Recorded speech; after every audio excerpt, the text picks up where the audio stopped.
It's time to start the only way we know how, with the warm-up. Brought to you from our friends at Brick & Barrel. With a wonderful family atmosphere, Brick & Barrel has a beautiful beer garden and is just the place to take in a game or celebrate after. Brick & Barrel, 155 Joyner Parkway in Lincoln. The way you warm up is the way you perform. So to be the best, you gotta warm up with the best. So warm up with us as we sit down with a member of the Potters coaching staff to talk all things Potters. It's time to get loose and warm up right here on Stones Radio Networks. Welcome into the warm-up. Mark the Phantom Low here with our special guest. Our special guest who we were supposed to talk to on Sunday, and, circumstances got in the way and we couldn't do it, so he was kind enough to come up here before the game. Jarrett Curtis. Jarrett Curtis, welcome to the warm-up. Thank you. Now, you hit the 3-run home run on Sunday, yes, sir. And it was pretty exciting. It was pretty great. It got the Potters the win on Sunday, got them the sweep. So I know that, you had a really hard hit ball before that on the home run. You had a hard hit ball, a double the night before. So were you kind of feeling your way? You kind of feeling maybe this was something coming? Yes, sir. I felt like it was coming, but due to the situation, I was just trying to make contact, to be honest. Two guys on. Yes, yeah, sir. You want to make contact. Yes, you hit sir. the fly ball. I thought when you first hit it, since it went to right field, I said, well, that's a good-looking sacrifice fly. I did. All of a sudden, what? What's going on out there? And I called it a big fly. That's sir. a fair thing, a big fly, you think? Fair. Now, yes, sir. Do I have your permission, if you do it again, to call it a super fly? Yes. Because that's what I really sir. want to do. I got to be honest. That's what I really want to do. Jarek, you joined the team a couple of weeks, or just about a week ago. How did you find Lincoln? How did you get yourself out here? It was really one of my advisor, Ryan Patterson. He found it for me. So just dealing with that, I'm very blessed to be here. So we're glad you're out here. What are you yes, looking sir. to do when you come out here for the summer? What specifically are you looking to do with your game? Just getting better at hitting, and then seeing a lot of pitches, getting better at defense on the base pass, and just getting to meet new guys. Yeah, well, I know that's one of the great things about coming out and being on the Potters. Almost everybody, I can't say everybody, almost everybody comes out and says they have a great experience and everything. So who has really stuck out to you so far? Who's a guy that's come out and been come? Hey, Jarek, how's it going? You've been one of the guys that keeps people together in the clubhouse. Really everybody. Everybody. Well, that's gets great. Along. Yeah, everybody gets along really good. So it's really anybody. Now we've seen you steal, I think, 8 bases, something like that. When you're on the base pass, is it a green light? Yes, sir. And what is it that? I mean, are you just in go mode all the time, or is there something that you see in the picture? How do you decide when it's time to go? Usually, if he has a big leg kick, I usually just go instantly. But usually, I let the batter see a couple of pitches, see if he can drive something in the gap, then I'll go. So we talk about. Let's go back to the home run because I love that home run. Yes, sir. Is the power game something that Jarek Curtis usually has, or is it more of a line drive stealing bases game? I can do it a little bit. Yeah, yes, we saw that. Yes, sir. We were very happy to see bit. that. Yes, sir. Finally, Jarek, thanks for joining us for the warm-up. Defensively, obviously you cover a lot of ground out in center field. What's your approach? Are you working on stuff as far as playing the outfield, trying to get better jumps, stuff like that? Is that what you'll be doing this summer? Not. I mean, of course, I'll always work on it, right. But more I'm just trying to work on my arm strength. Just more on the arm side. So yes, now, sir. Is there anyone one person on the coaching staff that you're working specifically with as far as that's concerned? Not really. It's just long tossing every day. Yeah. Just making sure you have your arm warmed up and just getting it trained. You've got a lot of yes, good assets out there on the coaching staff because they've done it a lot and they've done it with a lot of players. Jarek Curtis, thanks so much for joining us. Congratulations on the home run. Hopefully we'll see you up here again after you hit that super fly that I'm asking for. Yes, sir. Thanks a lot. Jarek Curtis, our player of the game from you. Sunday. We're back with more on the warm-up right after this on the Stones Radio Networks. Lincoln Potters Baseball. Placer County's best-kept secret is back for another exciting summer at historic McBean Stadium. 33 action-packed home games loaded with fun for the whole family, local beer, wine, and eats, fireworks, giveaways, theme nights, kids zone, and more. Come join in the fun and enjoy small-town baseball with Major League Entertainment. Tickets on sale now at LincolnPotters.com. Lincoln Potters Baseball. Come on out and join in the fun.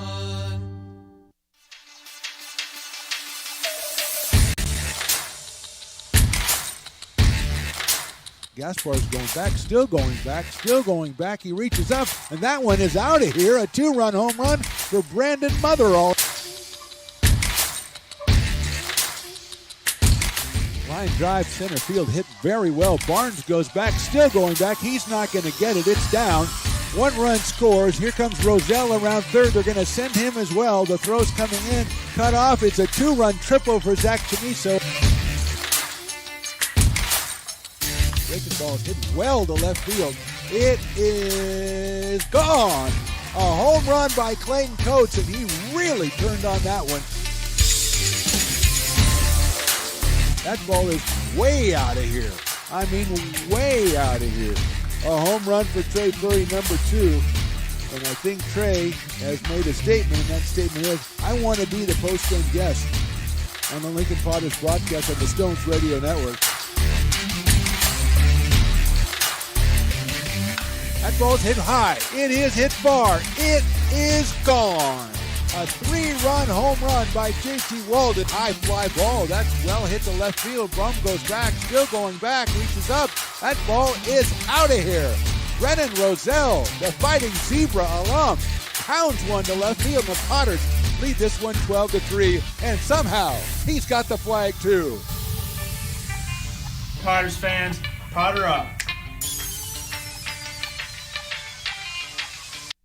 Hello and welcome to McBean Stadium in Lincoln, California for another exciting night of Lincoln Potters baseball. I'm Mark the Phantom Lowe alongside my partner, the great Stones McCoy. Tonight we bring you a very special event, the first home game of the 2023 California Collegiate League schedule. The Potters' opponent tonight, the Sonoma Stompers, who hosted Lincoln last night to begin CCL play. The two teams play a total of 4 times this week. The Stompers got the early jump on the season series. They took game 1 last night 4-3 in extra innings. The Potters will try to bounce back with a win tonight on their home field and even their league record at 1-1. Lincoln is featuring some new faces since we last saw them on Sunday, so manager John Peters will be looking for a boost as we begin league play, and it all starts with lineups and first pitch right after this short break on the Stones Radio Networks. Have you ever wondered, what is CMN? I thought so. Let me help. CMN stands for Children's Miracle Network, a non-profit organization that raises money for children's hospitals. Locally, UC Davis Children's Hospital is your CMN hospital, the only one in our area. It is a nationally ranked comprehensive children's hospital that provides the highest quality of care to pediatric patients like me.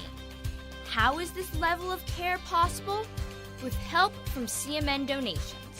CMN teamed with corporate partners and community donors to fundraise for things like equipment, research, and patient care. All money raised locally during campaigns like this stays local to support children treated at UC Davis Children's Hospital. Sick and injured kids can't wait to get the care they need. And thanks to generous donors, partners, and fundraisers like you, we don't have to. Please give wherever you see the Miracle Balloon, and thank you for supporting CMN at UC Davis. Being in the market for a new home comes with more than just buying a property. It is finding the right house in the right neighborhood in the right community. Since 2005, Lori, with Frey & Associates Real Estate, has lived and worked as a real estate broker in Lincoln. She is passionate about local organizations and volunteers with them as well. She's knowledgeable, she knows, she asks a lot of questions, she gets things done.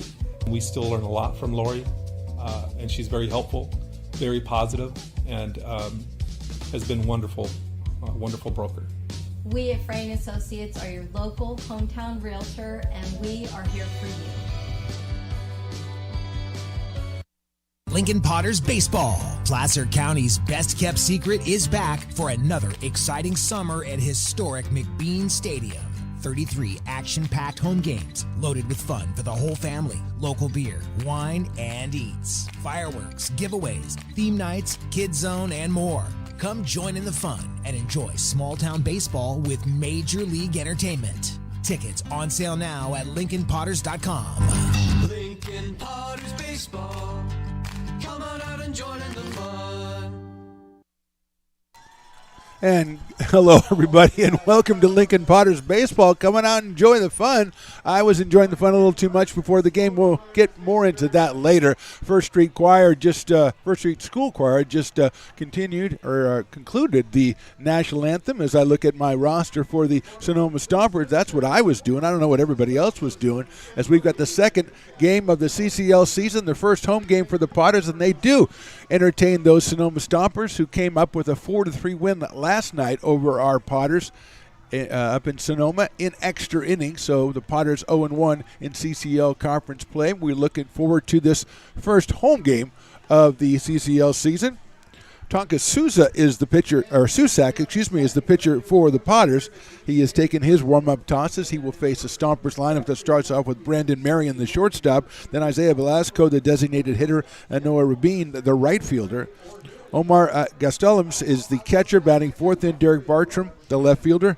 Nathan Brasher in center field, bats sixth. Ryan Martinez is the second baseman. Then Chava Paragera is the first baseman, and Hayden Hall bats ninth, and he is the third baseman. Orlando Leon is the pitcher for the Stompers, and they will be going up against Tonka Susak, who is on the mound for the Potters. Out of Sacramento, California, University of Arizona, the right-hander getting ready to face the Stompers lineup. Behind the plate, Brock Rudy. A lot of new names, a lot of new faces on the Potters since last we talked to you on Sunday. I know Stones McCoy was up in Sonoma doing the radio-type broadcast. That's good for the kid to learn. You know, you do it radio, you learn first, and then you move it to TV. That's the way you want to do it. So great job by Stones McCoy. He did not bring back the win. I will do that tonight. I vow that to you.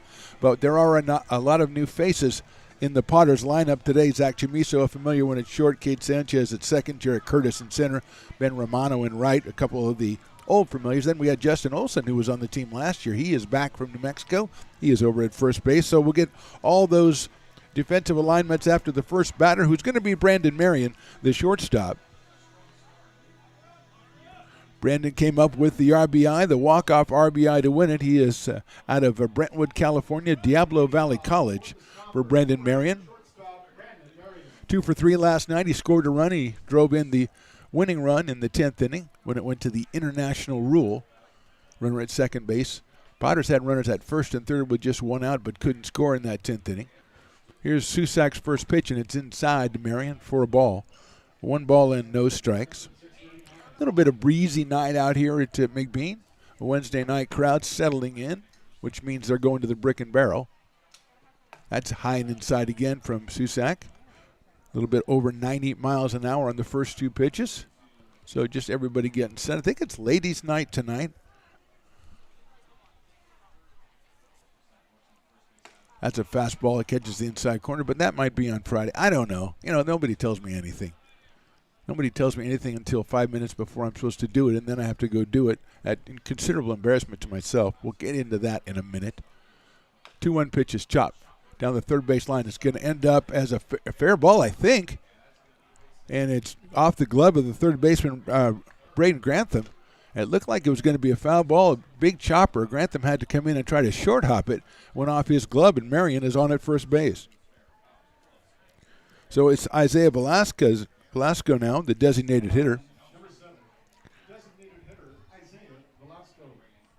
Out of UC Berkeley, Sylmar, California. Left-handed hitting DH, 2 for 4 with a home run yesterday in the Stompers win. He drove in 3. So Marion over at first base. Susak's first pitch is outside with a fastball. 1 ball and no strikes. Let's look defensively. Tyler Garrity in left, Jarrett Curtis in center, Ben Romano over in right, Braden Grantham, Zach Chamiso, Kate Sanchez, Justin Olson in the infield, Brock Rudy behind the plate, and Tonko Susak on the mound. Aiden Isola is our DH today. That is in the dirt, blocked behind the plate by Brock Rudy. 2 balls and no strikes on Velasco. Noah Rabin, the right fielder, on deck.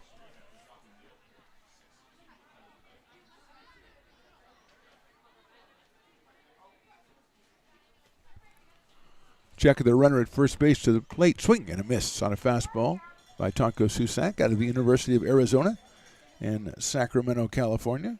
Brother Daniel was I think it's pretty safe to say he's on the Wall of Fame for the Potters, I think. right alongside Stones McCoy's plaque, I think, right there on the Wall of Fame. Maybe you're like right under Stones's. 2-1 coming up from Susac. Marion with a short lead at first base. Fastball looked like it was right down the middle, and that's why they call it strike 2. A little bit delay there, a little slight delay on the strike call. But a strike nonetheless evens the count at 2-2 here. Just getting started, top of the first. First home game of the CCL season for the Potters, and they're taking on the Sonoma Stompers. Marion again leading off at first. A little bit longer lead now. He stays. That's another big chopper out toward third base. Grantham has this one, goes to first, and got him. But I think that one might be called foul. I'm looking at the first base ump. It's going to be off. I think it's going to be off of Velasco's foot. Yeah, he's going to come back and get the bat and do it again, I think. No? Yeah, he is. He's going to get the bat because the on-deck batter, Rabin, came out. Looked like he meant business. JP, John Peters, goes out to ask the umpire what was different about that than the first one that you called fair. And Stones McCoy, the eagle eye, justifying his position on the Wall of Fame, said it was off of the foot of Isaiah Velasco. So be that as it may, 2-2 is going to be our count. It's going to remain our count. Marion over at first base. Grantham came in. Braden made a nice play on that one, too. Unfortunately, it did not count. 2-2 coming up from Susac. Breaking ball. Down low for a ball. 3-2. Velasco, as we said, 2 for 4 with a home run. Drove in 3 runs yesterday. So he carried the big bat for the Stompers. See if Marion's going on the 3-2 pitch. Nobody out here in the first. He does go. The pitch is called strike 3. The throw to second base. Nice play. Now it goes off the glove of Chamiso at shortstop. They had a chance perhaps to get Marion, but he's in there. Call strike 3 on Velasco. Rudy got rid of the ball very quickly, but hopped it into Chamiso, who tried to make the quick snag and tag, as I call it. It will not catch on. And Marion is safe at second base. And here's Noah Rabin, who was 0 for 2 yesterday, did draw 3 base on balls in the ball game up in Sonoma at historic Arnold Field. So Marion at second now with the 1 out. I might have hit him on the breaking ball. It did. He's going to go down to first base. Slow breaking ball. And he is at first base. So first and second, Omar Castellums is the next hitter. Omar behind the plate today for the Stompers. He's out of Port Hueneme, California, and San Jose State University. So he is a Spartan, which I like because I was a Spartan in high school, and the high school got closed. So I guess that's a sad story. Shouldn't have started that one. So Castellums waits for the pitch here. It's on the way. It's a fastball. It's in there for a strike. Omar was 2 for 5 in the game yesterday. Had singles in the 3rd and 7th inning. So the right-handed catcher's up there with runners at first and second and 1 out.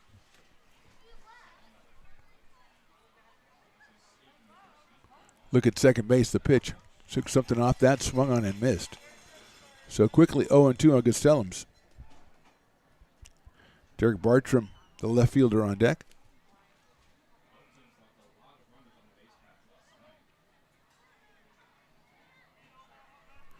(0-2) coming up from Susac. Right hand hitting. Castellums waits.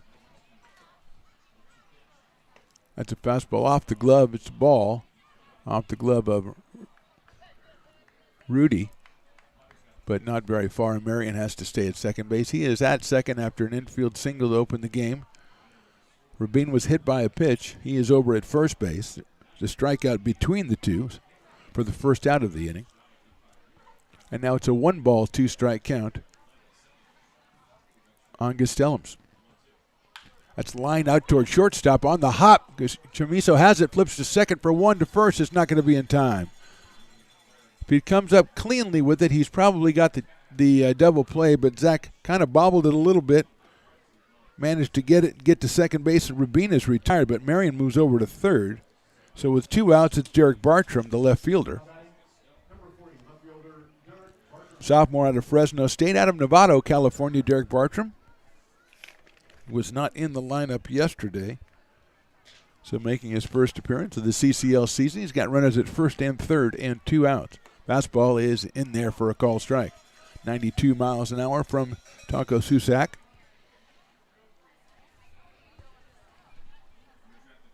Good looking Wednesday night crowd here to see Taco's debut this season. 0-1 coming up to Bartram. That's in the dirt. Nice block by Rudy. 1-1 on Derek Bartram. He's followed by Nathan Brasher, the center fielder. As we said, Derek out of Fresno State. Bulldogs, I believe. That's nicely done by me. 1-1. Swings and misses. The ball gets back to the screen. The flip to Susak. The tag is applied, and he is under the tag safe. Marion scores the first run of the ball game.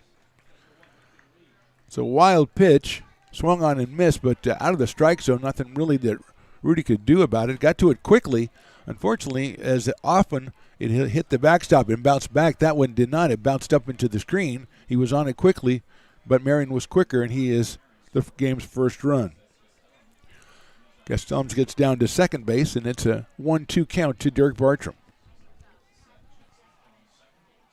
Swing and a miss to the breaking ball. 2 strikeouts in the inning for Susak, but a run scores for the Stompers. We go to the bottom of the first. Sonoma 1. The Potters coming to bat. Loomis Basin Brewing Company, a proud sponsor of your Lincoln Potters. Visit them at 3277 Swetzer Road in Loomis or call 916-259-2739. Have you ever wondered, what is CMN? I thought so. Let me help. CMN stands for Children's Miracle Network, a non-profit organization that raises money for children's hospitals. Locally, UC Davis Children's Hospital is your CMN hospital, the only one in our area. It is a nationally ranked comprehensive children's hospital that provides the highest quality of care to pediatric patients like me. How is this level of care possible? With help from CMN donations. CMN teamed with corporate partners and community donors to fundraise for things like equipment, research, and patient care. All money raised locally during campaigns like this stays local to support children treated at UC Davis Children's Hospital. Sick and injured kids can't wait to get the care they need. And thanks to generous donors, partners, and fundraisers like you, we don't have to. Please give wherever you see the Miracle Balloon, and thank you for supporting CMN at UC Davis.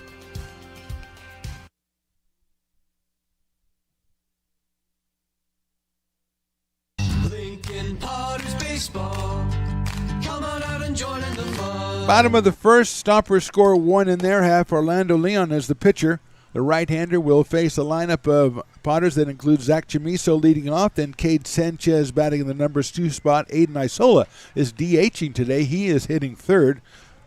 Justin Olson, the cleanup spot, playing first base. Then Brock Rudy, the catcher. Tyler Garrity, the left fielder, bats 6. Braden Grantham, the third baseman, hitting 7th. Then Ben Romano in right field, and Jarek Curtis in center field. And, of course, Taco Susak is on the mound. A couple of strikeouts, an infield single. A hit batter, an infield out, and then a wild pitch. A run across for the Stompers. And here's Zach Chamiso, the Lincoln product, out of Sierra College, hitting at 154 with 4 runs batted in. Left-handed hitter. Great season this year with Sierra. He'll head to UC Riverside in the fall.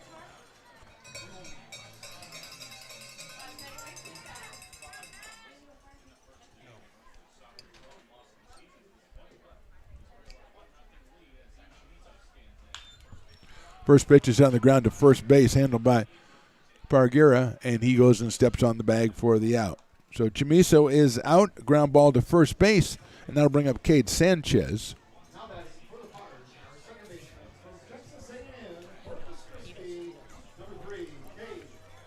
Cade Sanchez, 371, Out of Houston, Texas A&M Corpus Christi.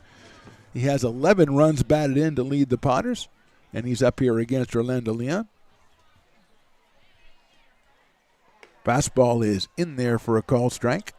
0-1 to Cade, followed by Aiden Isola, who's been very impressive at the plate in the early going for the Lincoln Potters. Breaking ball, that catches the outside corner. Quickly 0-2 on Cade Sanchez.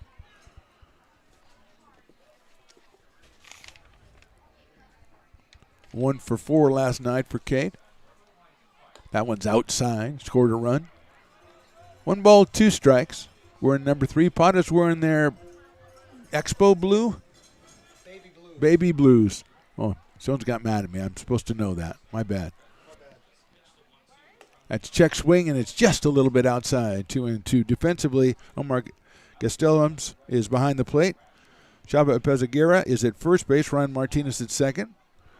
Brandon Marion at short. Hayden Hall's over at third. 2-2 pitch.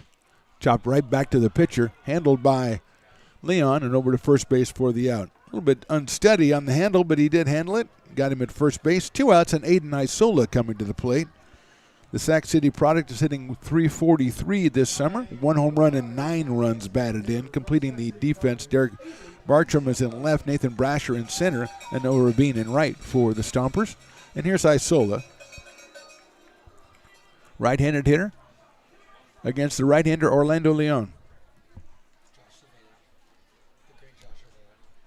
The great Josh Sabea, Potter legend in the crowd, as Isola takes the first pitch for a strike on the inside corner. Usually he just sneaks up here and sneaks behind us and brings giant beers, but I was hoping he would do that, but it doesn't look like that's his plan. Darn it, Josh.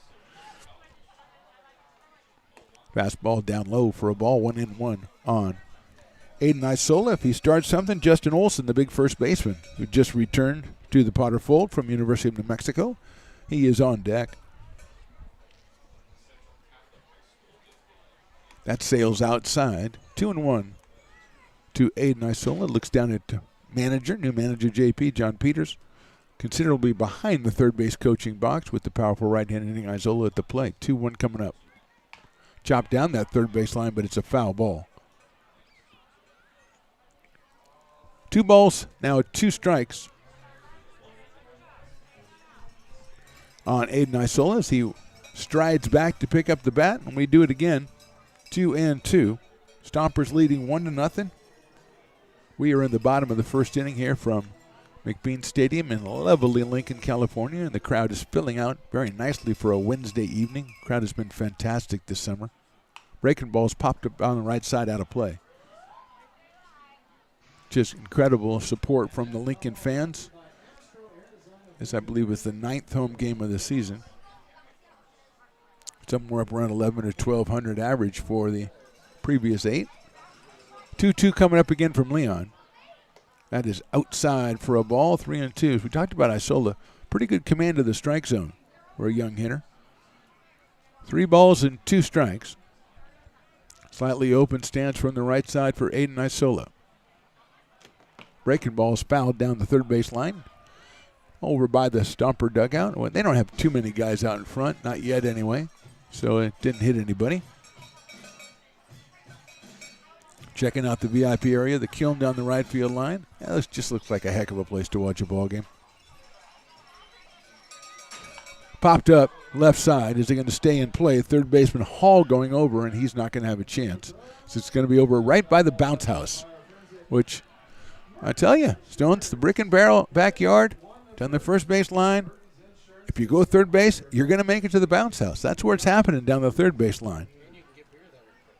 And there's beer by the bounce house. That's right, because you got that sign that says beer here. I love that sign. We got to talk about that sign.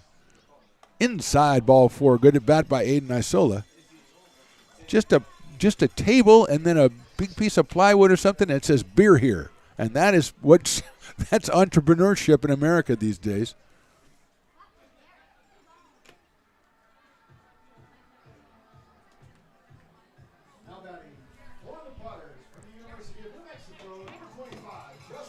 Here's Justin Olson.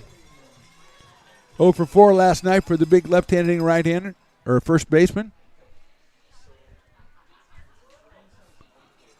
He waits for Leon's pitch. Isola with a good lead over at first. That's chopped out to the left to second, handled over there by Martinez. He's going to throw it to first and almost pull the first baseman off, but he gets him. So Olsen down, grounding out second to first. No runs where they left one. We go to the second inning. Stompers 1, Potters nothing. It begins on the farm, where hard work breeds motivation. Care is taken under watchful eyes. With new growth comes inspiration, where playtime is mandatory. Welcome to Dueling Dogs Brewing Company. Meet the Stevens. Ingredients to ensure freshness in every glass. Where a community of farmers, local artisans, and amazing food make for a truly inspired atmosphere.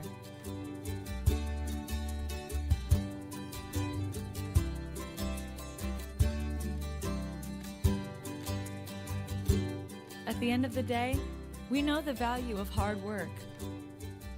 The families it unites, it's in the pride we take, the stories we tell, and the best friends who are cherished. Dueling Dogs Brewing Company.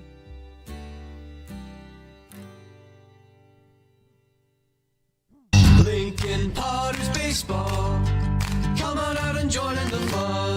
Top of the second, Tonko Suzak is done with his warm-up tosses, and Piper is done walking around getting in my way, and we are ready for some baseball. Nathan Brasher, Ryan Martinez, Shaba Iparraguera, the first three hitters for the Stompers as they go up against Susak here in the second inning. Tonko struck out 2, gave up 1 infield single, which is still being debated. Evidently the Potters bench was very upset that the infield single wasn't called a foul ball, and that is still an ongoing controversy as the first pitch is inside for a ball. 1-0 on Nathan Brasher.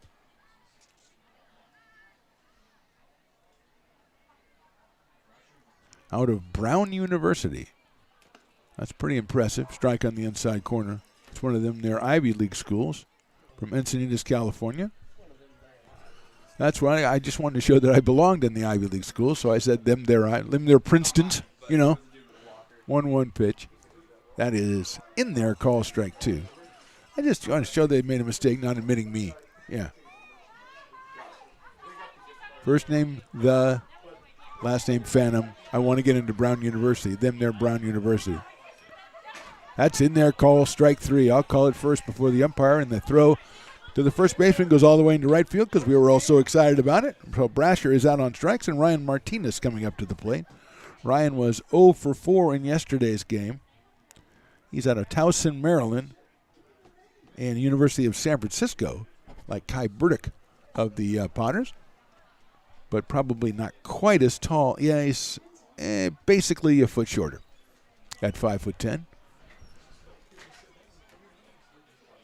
That's chopped down the third baseline foul. 0-1 on Ryan Martinez. Shaba Iparraguera is on deck, the first baseman.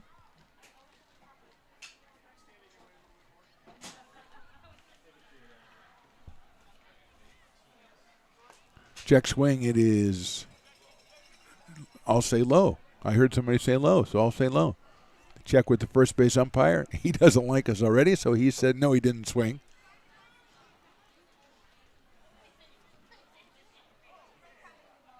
That's chopped foul back to the screen. Almost got the Stones Radio Network's camera. We did make up to Jarrett Curtis, if you saw the pregame, if you want to go back and check it out.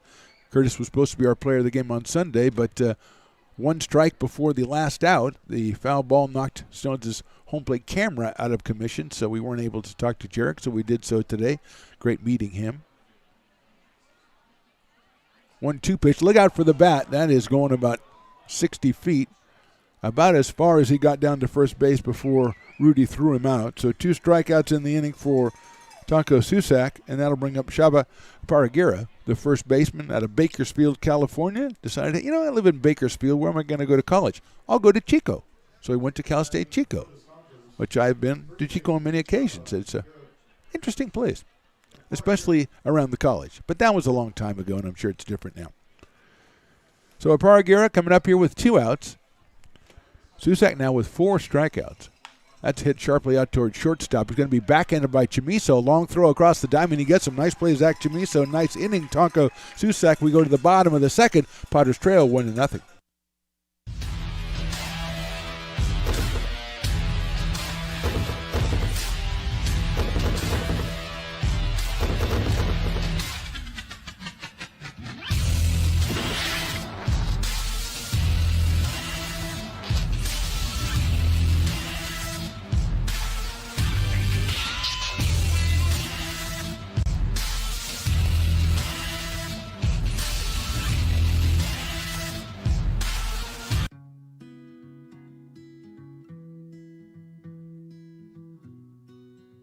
Lincoln Area Archives Museum is the official partner of the Potters' 100th anniversary season. The museum is located just around the corner in Bierman Plaza in the center of the Old Historic District. Plan your visit and learn about early Lincoln history. The mouth-watering Big Mac with a savory Filet-O-Fish and a tasty McChicken. My goodness, that looks good. Oh, you're making a McDonald's menu hack. Yes, a land, air, and sea. Oh, it's going to tip over. No, it's good. It's good. Very stable.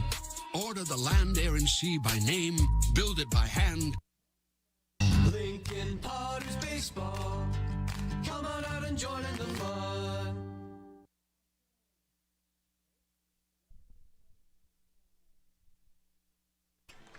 Hello, everyone. It's time for the bottom of the second inning. Piper with the race with the small children. Willie said that was a TOC team. What league? Under 4? The under 4 league. Stones McCoy is here because he perpetrated, first of all, great job yesterday, Stones. Well, thank you very much. Appreciate it. Secondly, you'll be back on the call tomorrow when the Potters return to Sonoma for a game, I believe, 6:05 first pitch. Check Correct. it out on the Mixler. But I'm going to talk about your nefarious doings that you had before today's game. What are you as talking you about? informed me in a very somber tone, it's going to be happening. Something like that. So what was under your sleeve today? Well, I know that approximately 30-ish years ago you turned 35 yesterday. And I just wanted to make sure that the rest of the world was able to enjoy it with me. Okay. So I facilitated a little let's make Phantom throw out the first pitch. But I didn't want you to be hurt in any way, shape, or form. So I made sure I secured at least a walker to get you from the side to the field. You surprised me with the first pitch task, and then you said, "Here, no, you can't." And I went to walk out under my own power, and you supplied me with some sort of cart or walker thing. Yeah, and then you just jumped out of it like you didn't need it because you didn't need it, obviously. It was humiliating. That's the point. Wait a minute. Here's the first pitch. Line drive. That is going to be caught out in right field off the bat of Brock Rudy. Hit it too hard and went out there to Rabin, and he made the catch. Let's just get one more thing on the record. Yeah. Where did that first pitch go? That first pitch was dead red center, about 70 miles an hour. At least. From somebody your age. I'm shocked you and Nolan Ryan probably need to hang out some more. That is a great idea, and I'm going to do that. Tyler Garrity is the next batter. Thanks so much for setting that up, Stones, by the way. Garrity takes a breaking ball in there for a strike. So a line drive from Brock Rudy, but he is retired. And Garrity and then Braden Grantham.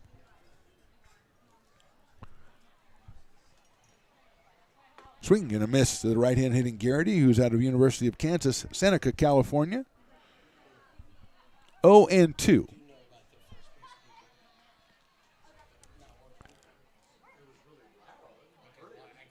Outside for a ball, 1-2 on Tyler Garrity.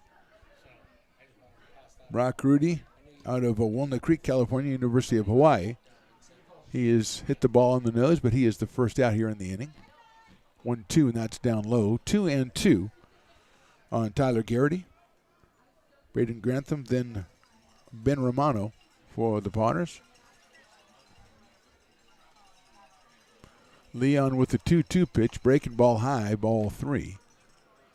So a 3-ball, 2-strike count on Tyler Garrity, winner number 13 in the baby blue and orange of the Lincoln Potters.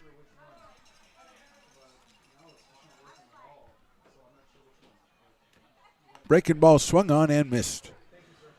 First strike out of the game for Orlando Leon, and that'll bring up Braden Grantham. Grantham, the third baseman for the Potters today. He comes to us out of Mesa, Arizona, and the University of San Diego. Stepping in, I believe making his debut for the Potters today. He did not make the trip with Stones yesterday down to Sonoma. Stones didn't have any room. He had his his engineer with him and all the equipment. I mean, a lot of people called for a ride. He couldn't take any of them. Want to know? I tried. He had to take zip tie too. His I'll call him an associate. I'll just say it that way. I mean, I don't want to say intern. I'll just say associate. 1-0 on the way. Hit sharply down the first baseline, but handled by a Paragira, and he goes over and steps on the bag for the out. So 1-2-3 inning again for Leon. We go to the top of the third. Stompers 1, Potters nothing. Astro Air Design Incorporated, where you feel the difference. We are a locally owned and operated heating, air conditioning, and custom sheet metal company committed to the highest quality of craftsmanship at a competitive price. Our trained and certified technicians have the knowledge and experience required to install, maintain, or repair your home comfort solutions. Our upfront pricing gives you the peace of mind because you know your price is locked in. Call Astro Air Design Incorporated today.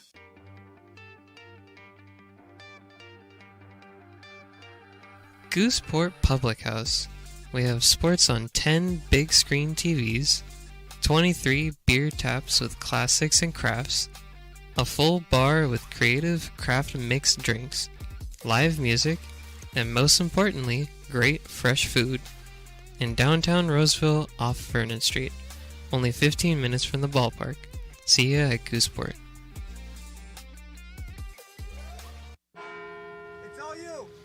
I insist. It's your turn. Nope, I think it's your turn. I appreciate you so much. Thank you so much.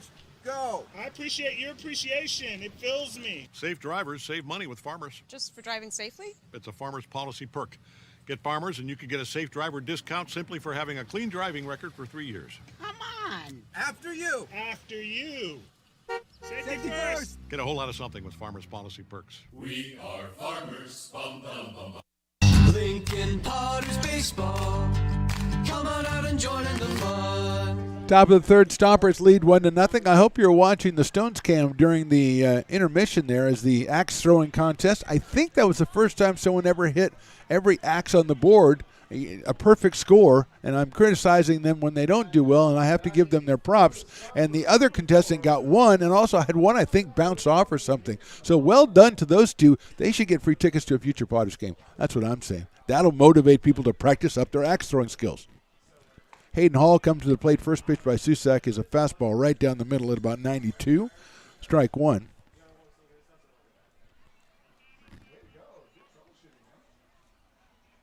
That one also a fastball, but that one is down low, so it's 1-1.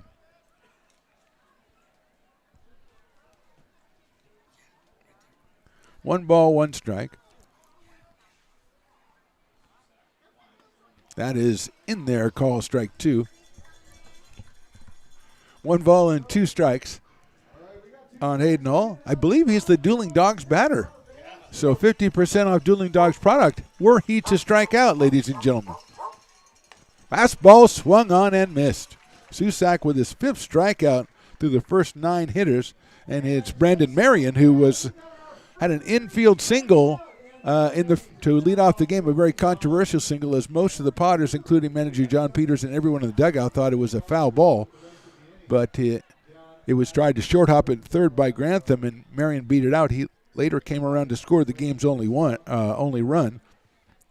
And he also drove in the last run last night. So Brandon is a real thorn in the side as he takes the first pitch down low.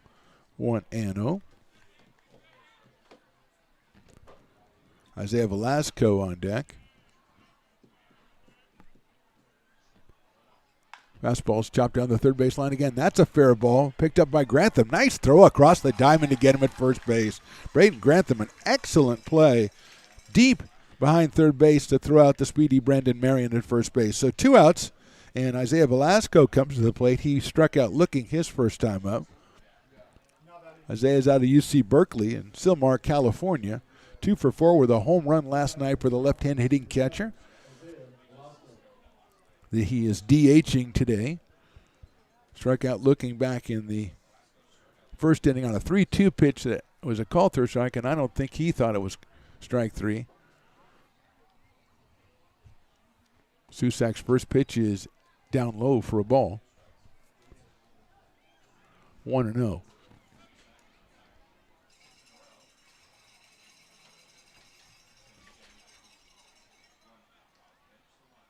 Swing and a miss. Set a ball down in the dirt again. 1-1 on Isaiah Velasco. Brock Rudy behind the plate for the Potters out of Walnut Creek, California, University of Hawaii. And he probably, when he was deciding where to play summer ball, he goes, I got to go somewhere that's better than where I play in college. A nicer place. So Hawaii, Lincoln, thank you. Thank you. Good call, Brock. 2-1. Still can't believe the number of people who yelled out to Stones McCoy, do you want a beer, as we walked down to the field to throw out the first pitch. Of course, he had to escort me. He's having people throw stuff at him all the time. 2-1 pitches in there, call strike 2. He's probably like a folk hero here in Lincoln. You know, like a folk hero, not really a folk hero. In his mind he is. He tells his family people like him, but they never come out, so they don't know the truth. 2-7 is the count. Swung on and miss. Got him on strikes. Another good inning for Susak. 2 strikeouts, but we go to the bottom of the third, and the Stompers still lead it 1-0.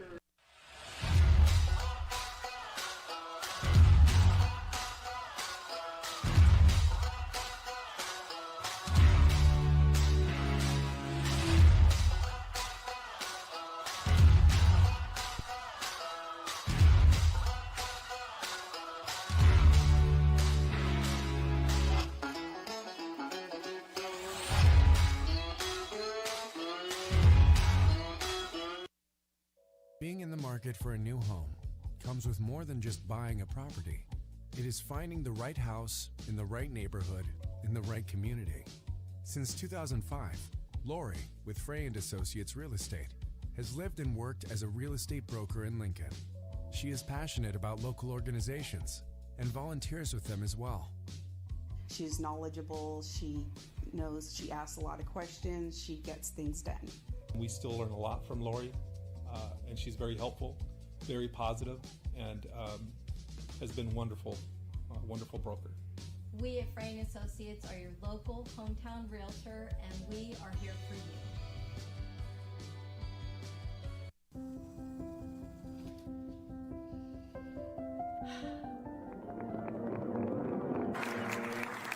Welcome back, Olympia's 5th grade orchestra. Perhaps there's no place like your home because you made it so at RC Willey. Lincoln Potters Baseball. Come on out and join in the fun. Bottom of the third, Stompers lead it 1-0. Potters still have not got a hit through the first 2 innings off Orlando Leon, who has 1 strikeout, and he has walked 1. He'll face 8, 9, and 1 Ben Romano, Jarrett Curtis, and Zach Chamiso for the Potters. Last night, first game of the CCL season, went to the Stompers up in Sonoma 4-3 in 10 innings. And the Potters looking to get on the board in the CCL.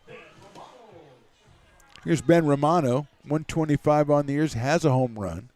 Swings and misses at that one. A little bit outside from Leon.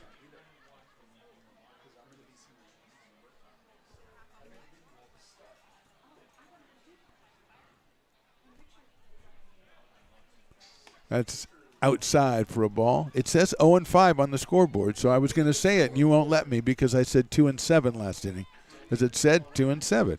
Don't make me come over there. Now it's 4-1. Outside for a ball. 2-1 is the actual count. Well, people are watching there. They know that the Stones score bug is always right, the shutter score bug. It amuses me on the scoreboard sometimes. That is in there for a strike. 2-2. I just had a sense the umpire was going to call that a strike. I was going to wait him out as long as he wanted. It just gives you more of a flavor of the game if the scoreboard says 3-9 or something, you know. That's outside, 3-2. So Romano works it to a full count here in the bottom of the third. one hit in the game, and it was a debated infield hit to lead it off. Breaking ball is fouled. Yeah, I haven't seen Rod Stewart in a long time. Rod Stewart is back behind home plate. I'm sure fans can tell that Rod, and it looks like he might have brought like the ghost of Jerry Garcia or somebody with him. Yeah, it looks like he brought some of his buddies from the Hall of Fame, Rock and Roll Hall of Fame with him. Here's another full count pitch. Fouled again, back right at the Hall of Famers. Come on, Ben. Like that one? Yeah, definitely. Although I don't know about the guy in the beard. It's not ZZ Top, I'll tell you that. But Rod's down there, and that's always good. Another 3-2 pitch from Leon. Outside, ball 4. Romano, good at bat, and a good take, as that one did not miss by much from Orlando Leon. So Romano down at first base, and here's Jarrett Curtis hitting at .212 on the summer with a home run and 3 runs batted in. That home run, of course, the subject of much discussion on today's warm-up show before the game. I urge you to go back and check that out if you haven't already seen it. Jarek and I think we're both as equally surprised by the home run, but he claimed it, and I'm glad he did. Here's the pitch. That is outside for a ball 1-0. You get the feeling that he didn't expect it, but he was certainly going to claim it, and he did not want anyone else to disrespect it, which, of course, I never would. Romano leads at first. The 1-0 pitch is outside, 2-0. Called it the big fly. I told him, Stones, and I hope you're with me on this. His first home run was a big fly. If he does it again, it's a super fly. Is that right? Does that work for you? Okay. All right. 2-0 on Jarek. Hall is playing even with the bag at third. Hits that one, pops it up out of play. He was looking for a super fly on that one. Didn't quite get it. 2 balls, 1 strike. Leon bringing it about 85 miles an hour, according to our analytics, which I have like set working.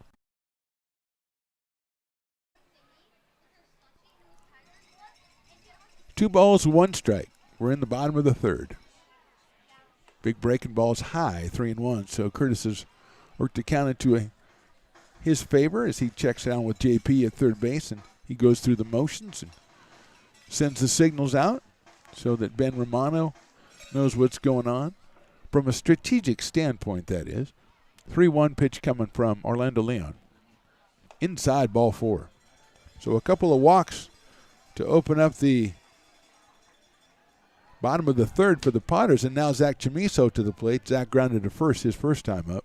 And we're going to have a meeting at the mound here for the Stompers, so we'll step away for just a second. Bottom of the third, Potters threatening but trailing 1-0. Astro Air Design Incorporated, where you feel the difference. We are a locally owned and operated heating, air conditioning, and custom sheet metal company committed to the highest quality of craftsmanship at a competitive price. Our trained and certified technicians have the knowledge and experience required to install, maintain, or repair your home comfort solutions. Our upfront pricing gives you the peace of mind because you know your price is locked in. Call Astro Air Design Incorporated today.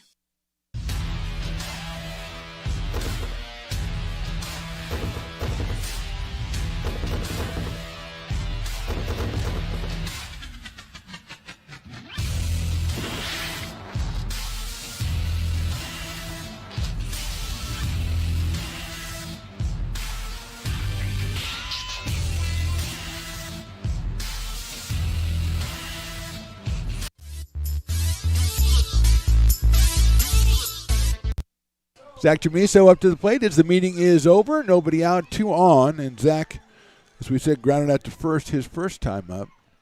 Left-hand hitting shortstop. Waits for Leon's first pitch. They're holding the runner at second. He shows bunt. He bunts a big chopper, but it's foul. Chamiso, Stones McCoy just relaying the story from last night. He was hit in the back with a pitch in the 6th inning.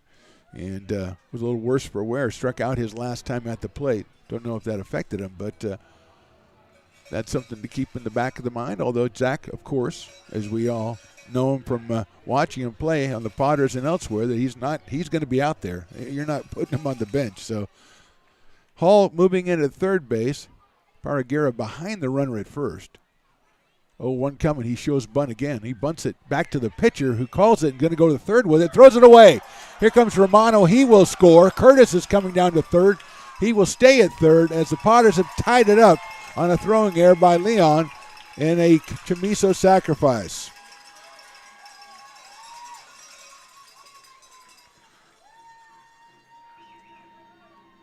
So Chamiso gets credit for a sacrifice. Curtis is now at third. It's the first error of the game. So the Potters have 2 walks and an error, and they are now tied at 1. And that'll bring up Cade Sanchez. So Chamiso, they had the play on where the third baseman stayed home, and he got it pretty close to Leon, so he had a chance at the runner at third, but just airmailed it. Romano slid in, had to get up and come across to score, and Curtis made it all the way over to third, and here's Sanchez. Cade takes in there for a strike, 0-1. Grounded back to the pitcher his first time up for Cade Sanchez, hitting at .371 with 11 runs batted in this summer for your Potters. Got a chance for a couple more, some big ones for Taco Susak and the Potters. 0-1 though, outside. Job by Castellums to keep that one from going back to the backstop. Aiden Isola on deck for the Potters. So a couple of walks and an error. Here's the 1-1. Breaking ball's chopped down to third. Curtis is going to wait and see, and he's going to go back to third. He dives back in, and they're not going to get him. So Hall had it, and he was waiting for Jared Curtis, and while that's going on, legging it out is Cade Sanchez. So now the Potters have the bases loaded. And Aiden Isola, who's probably the hottest Potters hitter, coming to the plate. He walked his first time up. That is going to be scored a fielder's choice for Cade Sanchez, because had the third baseman thrown it to first, he certainly would have got him at first base. But Curtis was just trying to get a good jump for when the ball was released. Got back to third as Hall decided he'd been off too far. So a break for the Potters. They've got the bases loaded, and here's Isola. Aiden takes outside for a ball. Another Castellum's good play to keep that one from going back to the backstop with the speedy Curtis at third base. So a walk to Romano, a walk to Curtis. Chamiso's sacrifice. Leon throws it into the left field. And then a ground ball that Hall tried to get Curtis off third and couldn't do it. And that loads the bases. With still nobody out. Isola takes a fastball. That's on the outside corner, in there for a strike, 1-1. 343 for Aiden Isola, 1 home run and 9 runs batted in. Out of Granite Bay High School and Sac City College. That's outside and low, 2-1. Good plate discipline again by Aiden Isola. He's followed by Justin Olson in the lineup for the Potters. They're trying to break things open early here and try to even their CCL record at 1-1 after losing in 10 innings last night at Sonoma. 2-1 coming up. Isola takes a breaking ball, just misses that outside corner. Tough pitch to lay off, but he did. And now he's got a 3-ball, 1-strike count.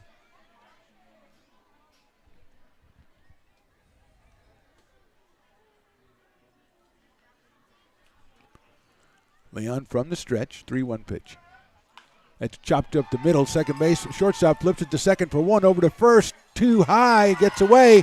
1 run is scored, and on the overthrow, here comes Chamiso. He will score. 2 runs in for the Potters. It will be a fielder's choice, an error, an RBI for Aiden Isola, and the Potters cross the plate twice. They lead it 3-1.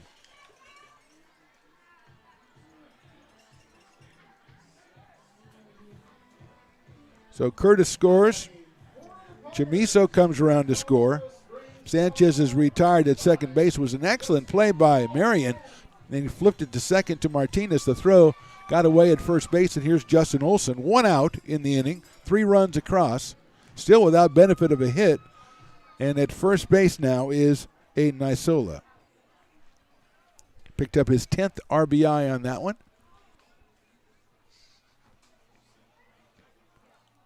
Throw over to first base, and Aiden is back. 2 errors in the inning.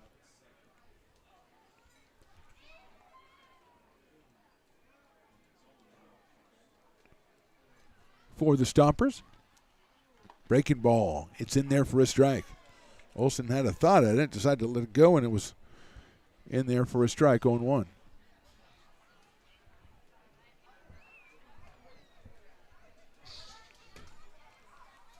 Isola leads at first. Olson swings and fouls it at the plate. So Justin behind 0-2. He's out of Colorado Springs, Colorado, and the University of New Mexico. 6'3", Justin Olson, 240. Left-handed hitter up there with Isola at first. 1 out now. 3 runs for the Potters, no hits and 2 errors for the Stompers, both on throws. 0-2 coming up to Olson. Isola looks like he might go. He does. That's lined. One hop. Nice play by Martinez. Can't get at it. It's into right field for a base hit right off the glove of Ryan Martinez. Thought he came up with it. Spun like he'd come up with it, but the ball kicks off his glove. That's the first hit for the Potters. And it doesn't leave the infield. Isola is now at second base. And it'll bring up Brock Rudy, who hit a line drive his first time up to right field. Handled out there by Rabin. Well, he hit the ball solidly as Brock was 1 for 4 with a double last night in his debut out of Walnut Creek, California, and the University of Hawaii. Isola at second, Olson over at first. Left-hand hitting Rudy at the plate. Asking for time, Orlando Leon steps off the rubber.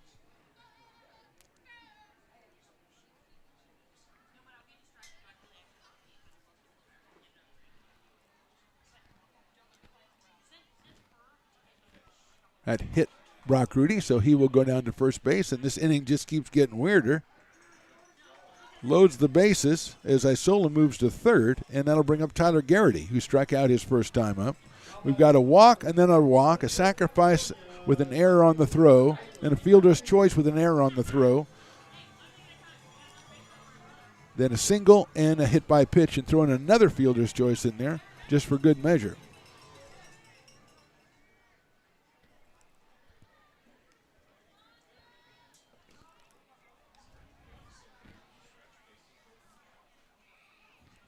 That's a ground ball to the third baseman. Has it, and he drops it, picks it up. He's going to throw it to third base and get the force play anyway. But a run does score for the Potters. Isola comes across the plate with the 4th run of the inning. It's an RBI for Garrity as Olson is out at third base.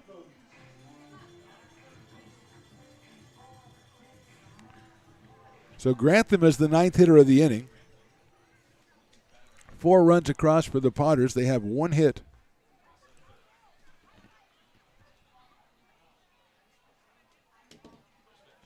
That's a high fastball. 1-0 on Brendan Grantham.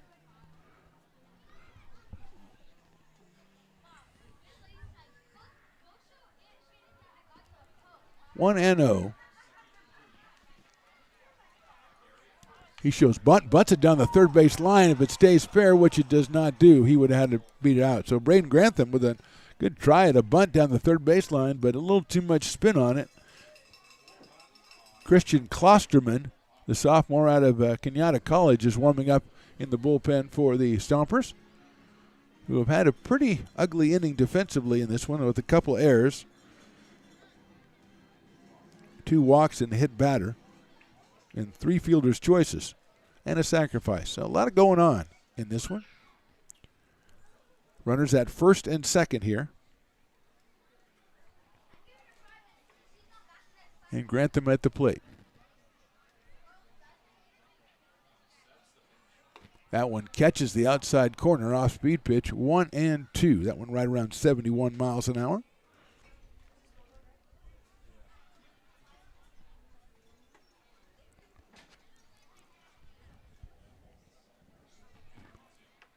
Swing and a miss. That's the end of the inning.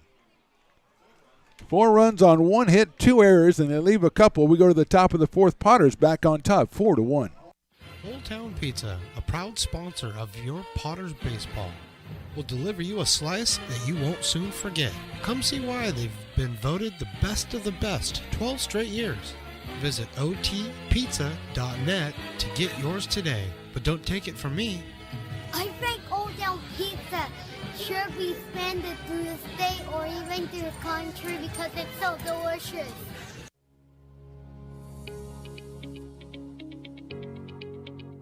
Placer Valley Tourism.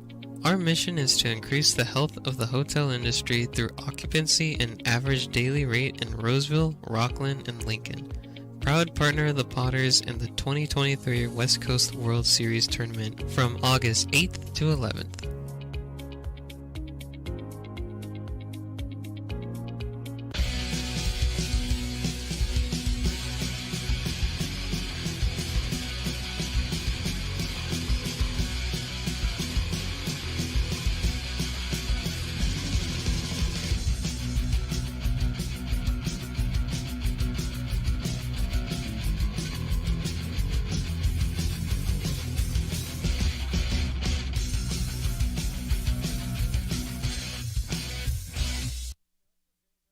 Lincoln Potters Baseball. Come on out and join in the fun. Top of the fourth, Potters come up with 4 in the bottom of the third. Tonko Susak now has himself a little bit of a breathing room here as he's given up just 1 hit through the first 3 innings and struck out 6. The throw goes down to second base, goes off 2 infielders, and then almost hits the umpire. So I think we're ready to go here in the top of the fourth. Noah Rabin, Omar Gastelums, and Derek Bartram, the first 3 hitters for the Stompers. Rabin was hit by a pitch his first time up. Out of Indiana State University and Sebastopol, California. Lovely country up there. Left-handed hitting right fielder against Susak. Fastball is in there for a call strike on 1. Kind of a chillier night out here, but a great crowd of Potter fans out here to see them usher in the 2023 CCL season. Rabin takes inside for a ball. 1-1. Potters are back to Sonoma tomorrow night, 6:05 first pitch. That's it, foul out of play. Check it out with Stones McCoy behind the mic. That'll be Mixler. That'll be radio only tomorrow night. So it will be on the Stones Radio Network's Mixler account. Check him out. And then Friday back home against the West Coast Kings. 1-2 pitch. High for a ball. Stones McCoy also on that game, as I'll be traveling a couple miles down the freeway to check out my buddy Ringo Starr, who will be in town to visit me and also put on a concert with his friends. But he's going to come by the house. Chop foul. I mean, I gave him the address. He said he'd show up. He said, peace and love, I'll be there. And you know, if he says peace and love and does the two peace signs, he's got to. It's like a promise. So I'll be hanging with him, and then we'll go to the show. 2-2 pitch, call strike 3. 7th strikeout for Tonko Susak, and that'll bring up Omar Gastelums. Fielder's choice for Omar the first time up, so he is 0 for 1 in this one. He was 2 for 5 in last night's game. He's out of San Jose State University. 6'3", that's a big catcher, Omar Gastelums. 6'3" and 215. That's hit right back up the middle cleanly in the center field for a base hit. Second hit of the game for the Stompers. First one without any controversy. That's the first controversy-less hit in the entire game, and it brings up Derek Bartram. Stones, what's up? Just want to also let the people know that that are going to join us with the Mixler, and anytime we have to do a road broadcast via Mixler, you can also do it on your desktop. You don't have to download the app. You can do it on your computer as well. So I just want to let all the folks know that. Thank you, Stones McGoy. That's valuable information, and also the fact that that is a call strike is valuable information.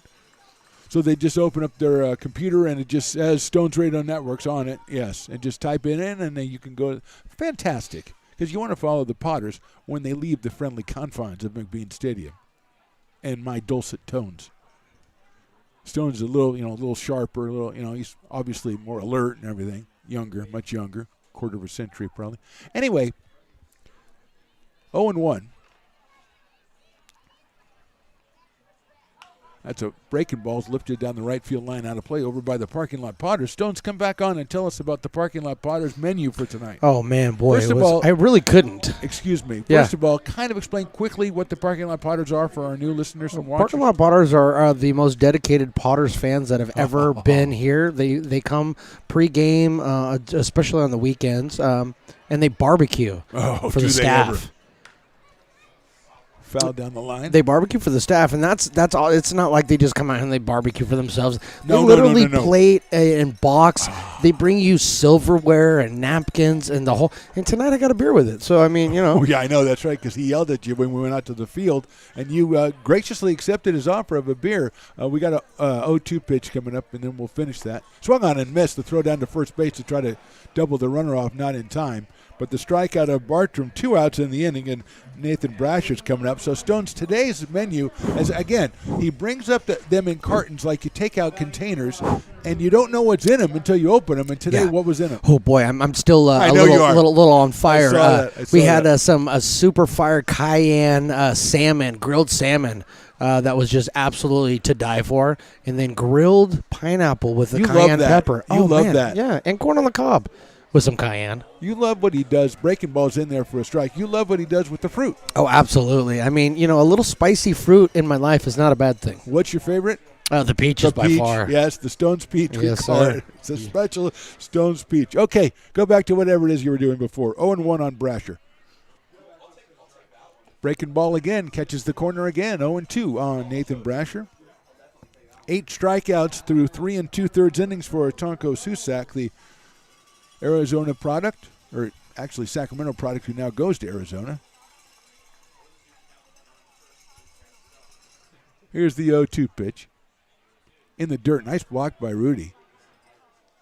He thought, did he swing? No, he did not. Again, the first base umpire.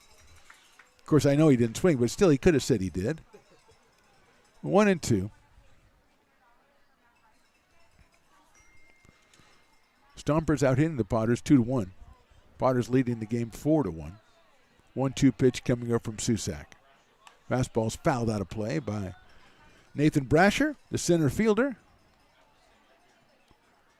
Coming out of Encinitas, California. Remember, this is the dude from their Brown University. One of them in our Ivy League schools. Who did reject me. 1-2 pitch. Fouled out of play down the right field line. In those days, there weren't as many people applying either because there weren't many people. And they still found a way to reject me. Although while I was applying to Brown University, they don't take many people from Vallejo at Brown University. That just shows that I didn't belong there. 1-2. Fastball inside, ball 2. Brock Rudy almost ran all the way into the dugout to try to get strike 3, but the umpire, it was never going for that. 2 balls and 2 strikes, and the scoreboard is, for them, they're kind of close. It says 0-2. I mean, now it's 4-2, so that's pretty close for them. If they just average those 2, they'd be right. Fastball's fouled back to the screen, and there goes the mask of Brock Rudy. 2-2. On Brasher, Ryan Martinez to keep that from happening again. But unfortunately for him, the cowbells are out again, and no one can withstand that. But then they die away, so maybe he'll have a chance. Gastelum leads off of first base. He's singled in the inning. 2-2 coming from Susak. That's chopped slowly out toward short. Third baseman cuts across it. Grantham throws to first, and he got him at first base. Braden Grantham with another excellent play at third to help out Tonko Susak. No runs a hit. Left 1. We go to the bottom of the 4th. Potters with a 4-1 lead. Hi, Bill Evans, President of the Placer County Association of Realtors. We're in the store, our conference facilities, an amazing team help us keep together an amazing organization. And we thank them all. This organization can't do what it does and can't run the way it runs without the help of so many members volunteering their time. The success of the Placer County Association of Realtors is largely dependent on our active volunteer members to help our organization and industry. The work of our committees greatly impacts our ability to champion efforts across the board and giving back to the Placer County community wherever we can. Like all service organizations, I wanted to serve. And getting involved with the affiliate committee was the perfect way to do that. I love being able to serve my community with my business friends and other leaders and give back to those who are in need. The thing I love about the PCAR committees is they all work toward the same goal of bringing the community together to support those in need in our surrounding area. I instantly came to the meeting and had a wonderful time felt like I was a part of something bigger, and it was just the start of my leadership journey.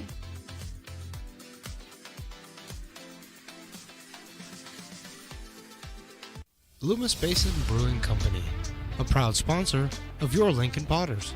Visit them at 3277 Swetzer Road in Loomis or call 916-259-2739. Lincoln Potters Baseball. Come on out and join in the fun. Bottom of the fourth inning, Potters lead 4-1. Some people see a baseball game. I'm just getting blitzed here in the press box by the great Jordan DeGeorgeson and Stones McCoy, just making a lot of disparaging remarks about my advanced years and about my performance out on the mound today and about all kinds of other things that I don't really care to get into, except to say that Ben Romano's going to start us off as he did last inning. He got the base on balls that started the 4-run, 1-hit, 2-error inning and gave the Potters the lead. Orlando Leon still out on the mound from University of Hawaii Hilo, and he throws the first one by a swinging Romano. 0-1 on Ben. Out of Mendham, New Jersey. It's a line drive on one hop to shortstop, handled out there by Marion across the diamond, gets Romano at first base for the first out of the inning. 6-3, so one down, and here's Jarrett Curtis. He also walked back in that historic third inning. Came around to score after a variety of errors and fielders' choices, etc., and etc. He actually scored on a ground out from Aiden Isola. Takes that one outside for a ball. 1-0. Out of Cypress, Texas, and Texas Tech University.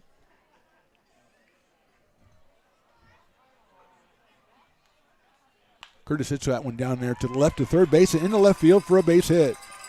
Tried by Hayden Hall, but could not get it, and Curtis is at first with the second hit by the Potters. The first one to actually leave the infield belongs to Jarrett Curtis, and here's Zach Chamiso, who grounded out to first base in the first, then put down a sacrifice bunt in the third that was picked up by the pitcher Leon and thrown into left field as he tried to get the runner at third base, which he had the runner at third base. He just hurried the throw, and that started all the brouhaha in the inning. So Zach's up here now, 0-for-1 with a sacrifice. 154 on the summer so far. Curtis at first. The pitch is on the inside corner for a called strike.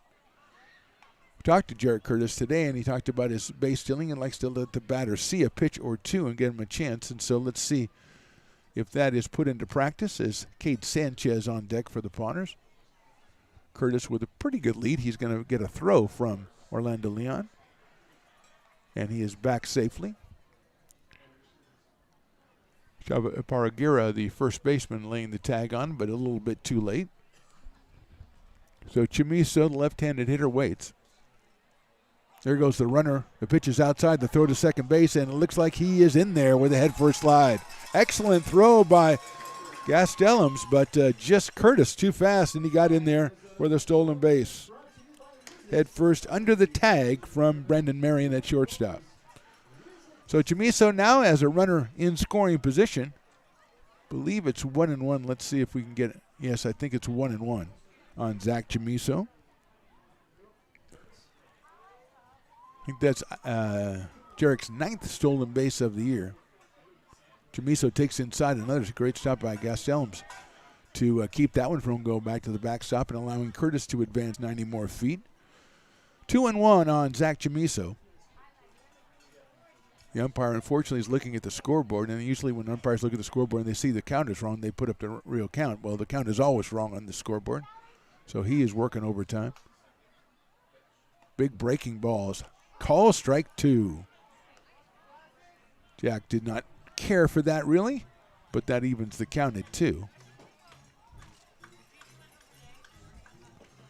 Romano opened the inning by grounding out a single by Curtis. He has stolen second base, and now it's 2-2 on Zach Chamiso.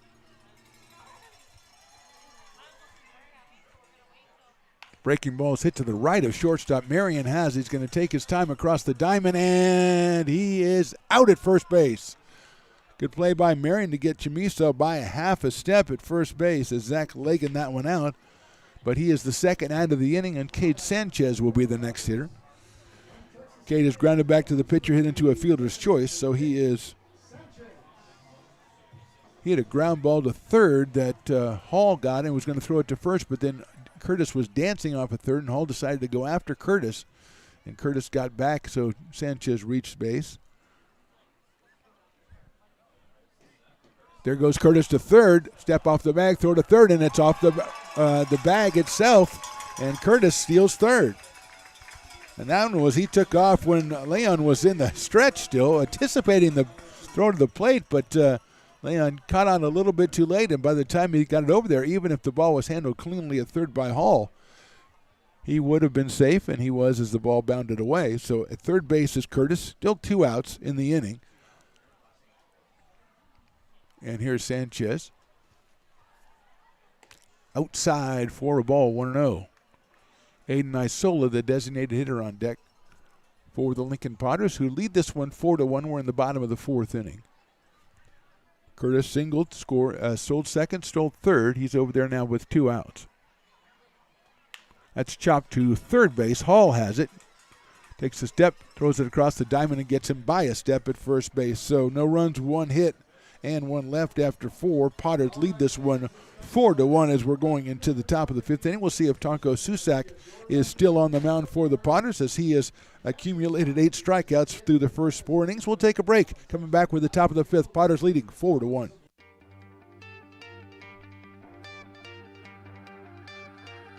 Gooseport Public House. We have sports on 10 big screen TVs, 23 beer taps with classics and crafts, a full bar with creative craft mixed drinks, live music, and most importantly, great fresh food. In downtown Roseville off Vernon Street, only 15 minutes from the ballpark. See ya at Gooseport.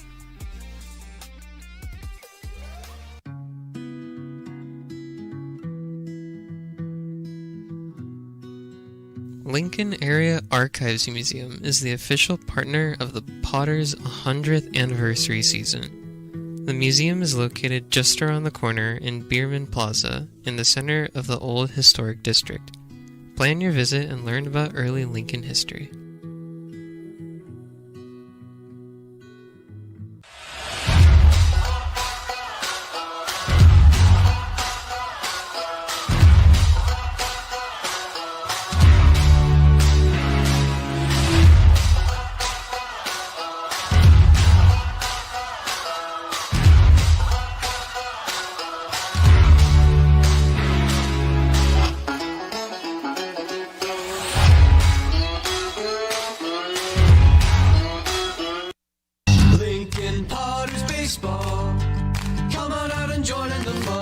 Top of the 5th, Potters lead 4-1. Ryan Martinez, Chava Paragera, and Hayden Hall, 7, 8, and 9 for the Stompers in their batting order. Martinez struck out his only time up back in the 2nd inning, so he is 0 for 1, 0 for 5 in the series. Shows bunt, pulls the bat back, and it is a ball inside and low, 1-0 on Ryan Martinez. Out of Towson, Maryland, and the University of San Francisco, the Dons. That one is low again, 2-0. 2 balls and no strikes. 2 hits over the first 4 innings for the Stompers, 1 in the first and 1 in the 4th. 2-0 pitch is outside, ball 3, 3-0.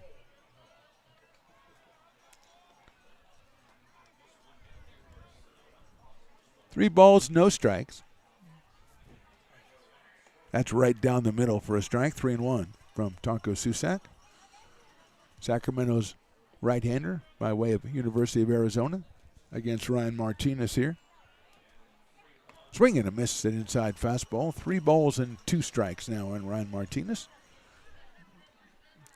Got a good cowbell contingent out here today. I hear him all the time. No, Stones, you do not have a cowbell, so you cannot shake. He likes to do that.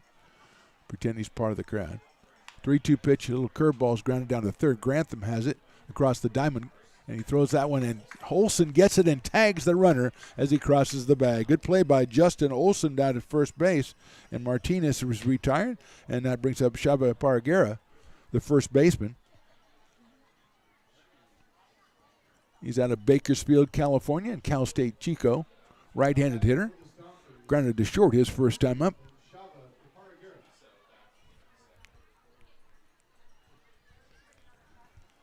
One out here in the fifth. Fastball is in there for a strike, going 192 miles an hour, according to my. Well, it's just Stones holding his finger up to, just going, feeling the vibrations from the air, but it's pretty technical. Fastball on the inside corner again. That one took a little bit off that one. 0-2 on the Paragera. Now, we have the latest technology. I'm just kidding. Latest technology up here. Latest. Breaking ball. Slider gets outside for a ball. Trying to get him to chase that one, but no dice. 1-2. Hayden Hall to follow. Number 9 hitter for the Stompers here in the fifth. Inside for a ball. 2-2. Got away from Brock Rudy a little bit. Don't think he would have got the call even if he had caught. I thought it was a little bit inside. 2-2.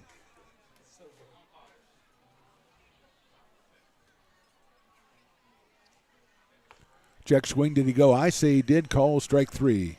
So another strikeout for Susak, his 9th so far, and that'll bring up Hayden Hall. And as impressive as he has been, Stones McCoy, I don't know that he has broken the barrier on what my fastball was when I threw out my first pitch today. I mean, I think that I gave Tonko something to really aspire to, because he's throwing a lot like me, but he just hasn't gotten to that level yet. But, I mean, of course, I had Marjima behind the plate, so that was kind of Rock Rudy's doing a great job, but Marjima really gave me a lot of confidence. Check swing, and that is going to be a strike. 0-1 on Hayden Hall, who is our Dueling Dogs batter. 50% off Dueling Dogs products if he were happen to strike out. Fastball in there, strike 2. It's always embarrassing when Willie starts to bark. Really? No, it's not embarrassing when you do, Stones, because I expect that coming from you. 0-2 pitch. Popped up right side. Coming in is Romano, coming over to the line and reaches up and makes the catch. So no strikeout, but 1-2-3 for Susak in the fifth. We go to the bottom of the fifth. Potters with a 4-run lead. It's all you. No, I insist. It's your turn. Nope, I think it's your turn. I appreciate you so much. Thank you so much. Go. I appreciate your appreciation. It fills me. Safe drivers save money with Farmers. Just for driving safely? It's a Farmers policy perk. Get Farmers and you can get a safe driver discount simply for having a clean driving record for 3 years. Come on. After you. After you. Safety first. Get a whole lot of something with Farmers policy perks. We are farmers. Bum, bum, bum, bum. Loomis Basin Brewing Company, a proud sponsor of your Lincoln Potters. Visit them at 3277 Swetzer Road in Loomis or call 916-259-2739. Being in the market for a new home comes with more than just buying a property. It is finding the right house in the right neighborhood in the right community. Since 2005, Lori, with Frey & Associates Real Estate, has lived and worked as a real estate broker in Lincoln. She is passionate about local organizations and volunteers with them as well.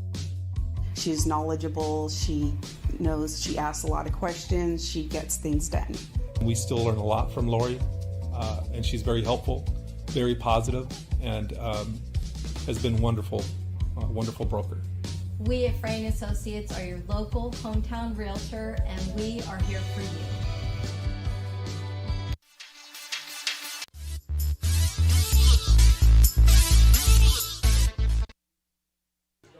Bottom of the fifth. Potters lead at 4-1. That means it's time for our Minute with Mike as we talk to Coach Mike Marjima of the Lincoln Potters. Coach, are you with me? Gotcha. What's going on, Phantom? How are you doing, man? Well, I'm doing good. I just want to know, after watching Tonko for 5 innings, is he the second most impressive guy you've seen on the mound tonight? Well, hey, that first pitch from you, I just had Emma do a little treatment on my hand, so we're starting to feel a little bit better. But, I mean, talk about an outing from Tonko. Goodness gracious. He was at 75. We had him on count. Just finished up at 74. 93 to 96, slider at, 85, 86. Right. I mean, talk about a guy. I mean, that's some stuff right there. And, that name around these parts, right? I mean, pretty special to see that guy here in this uniform. Coach, was the 75 pitches, was that a limit you were looking to get to with Tonko tonight? Yeah, we were looking at 75 there. So I mean, just about perfect, right? Absolutely perfect. And as far as the game is concerned, I know you guys had a real tough one last night up in Sonoma for the first game of the CCL season. So, what was the mood of the team? You come in after you get a tough loss on the road. What's the mood when you came in today? Yeah, it's just getting back to work, right? Our little message today was for me, I kind of do a little mental skills game or mental skills little class before we start taking BP. And today was just about, excellence is mundane, right? It's ordinary. It's not these crazy things we got to do every day. It's just showing up to the ballpark. It's a brand new day for these guys. And, we had a lot of good things happen yesterday, and now it's, watch out. We just had, how to get a few things going together here, and just having good at bats and winning each pitch. Right, that's our focus. And I don't know what you guys are seeing up there, but I think we're doing all right now, putting some pressure on the defense and those type of things. Coach, always great to talk with you. Before I let you go, I want to talk to you about the guy we got up right now, coming out of Sac City College and really making an impression this season for you guys. Yeah, Aiden's a guy that I got to coach a little bit at Granite Bay. Local guy here.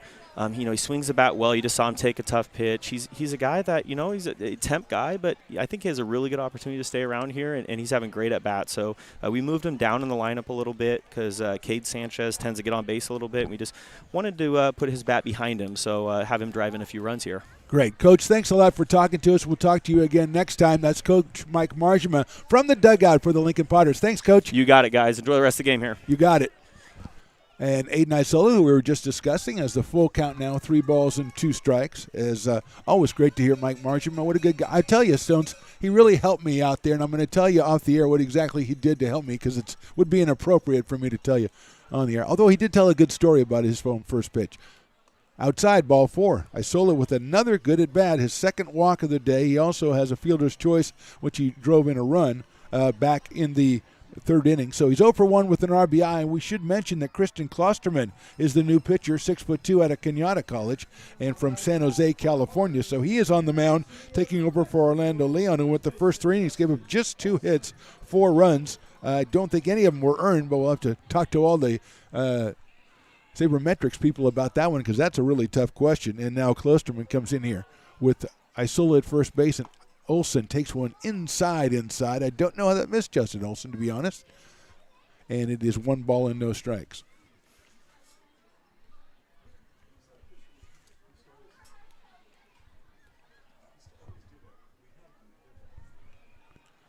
Here's the pitch. Olsen swings and misses at an off-speed pitch.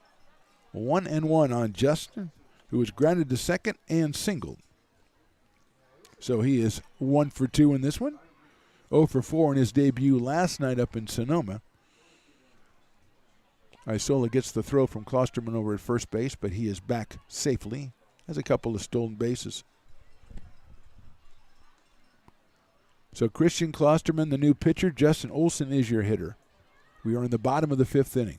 Olsen takes that one down low. Nice block by Gastelums. He's done that a couple of times here today. 2 balls, 1 strike. Talking with Coach Marjama leads me to believe that I think Tonko Susak's job is done for the day. We have some activity in the Potters bullpen. 2-2 pitch. Chopped down the first baseline. That's a foul ball. Now 2-2. Again, I looked at the scoreboard rather than looking at my Stone scoreboard. Gabe Maya looks like the left-hander out of El Dorado Hills. Headed for Loyola Marymount is warming up for the Potters in the pen. Looks like he will come in the 6th inning as Susak's going to go out with 5 innings of fantastic baseball.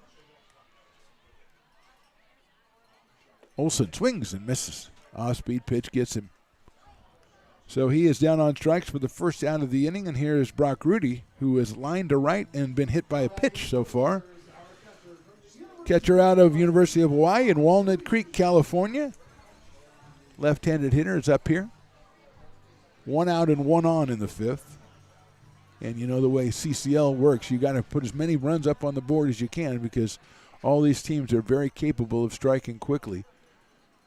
So Rudy, that's in the dirt. And there goes, as soon as he saw the ball hit the ground, in the block by Gastelums again, but not in time to pick it up and try to get Isola, who was just impressed from the first game right to the last at bat in his time here with the Potters.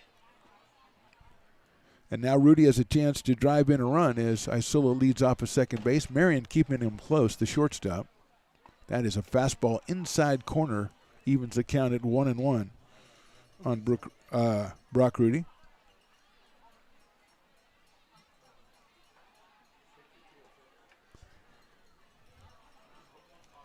1-1 pitch on the way. Check his second. And inside, I think Brock got hit again. Yes, he did. And it just hit him and bounced way over to left. So it leads me to believe maybe he hit the knee or something. Some bony structure there because it went right over to the third base dugout. So hit by a pitch for the second straight time. You don't wish that on anybody because that does not feel good. And you want to swing the bat, and all of a sudden you're getting hit with a pitch. Here's Tyler Garrity, who struck out and hit into a fielder's choice in the third, got himself an RBI on the fielder's choice. His first of the season. Tyler out of Seneca, California, and the University of Kansas. Klosterman's pitch is in there, off speed for a strike. 0-1. Braden Grantham, the third baseman, on deck. Potters lead 4-1. We're in the bottom of the fifth. That one is outside for a ball. 1-1. Potters with just 2 hits in this game. 2 big Stomper errors in the third inning contributing to the 4-run frame for Lincoln. 2-1 coming up. Breaking ball's fouled down the third base line. Make that 1 ball and 2 strikes on Tyler Garrity. Aiden Isola out at second. Brock Rudy over at first.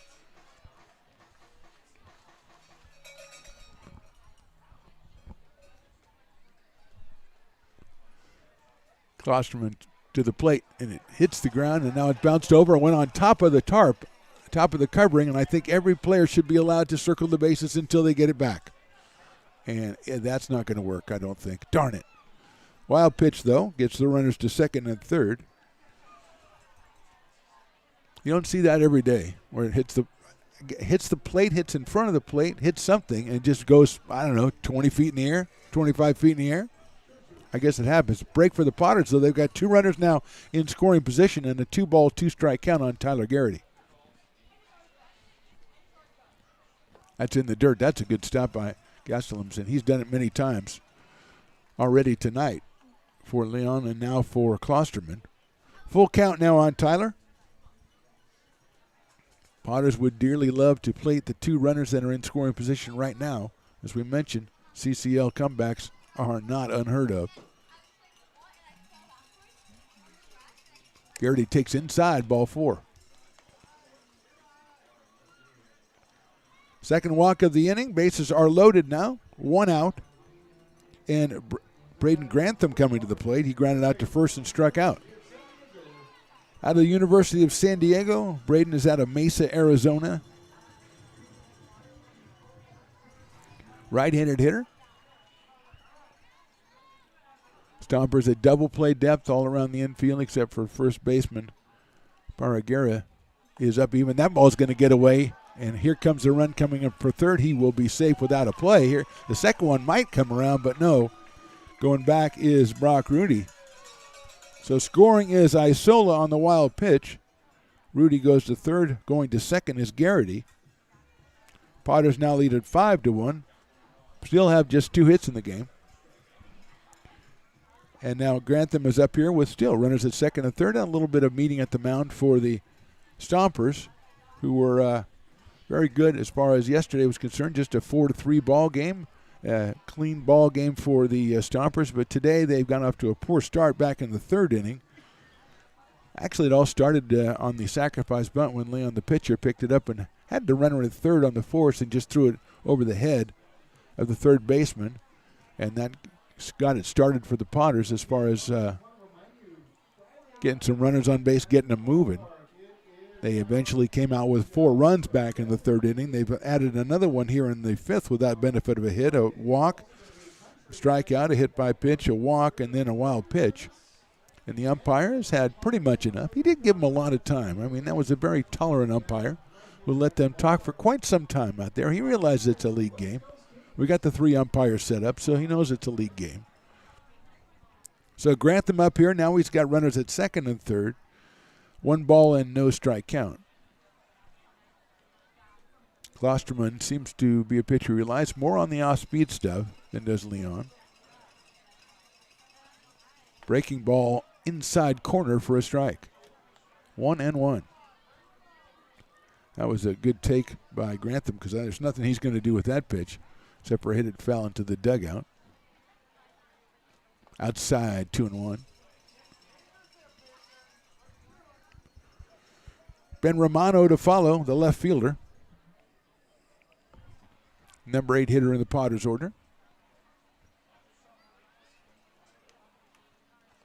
Down in the dirt again, smothered by the catcher. 3 balls and 1 strike.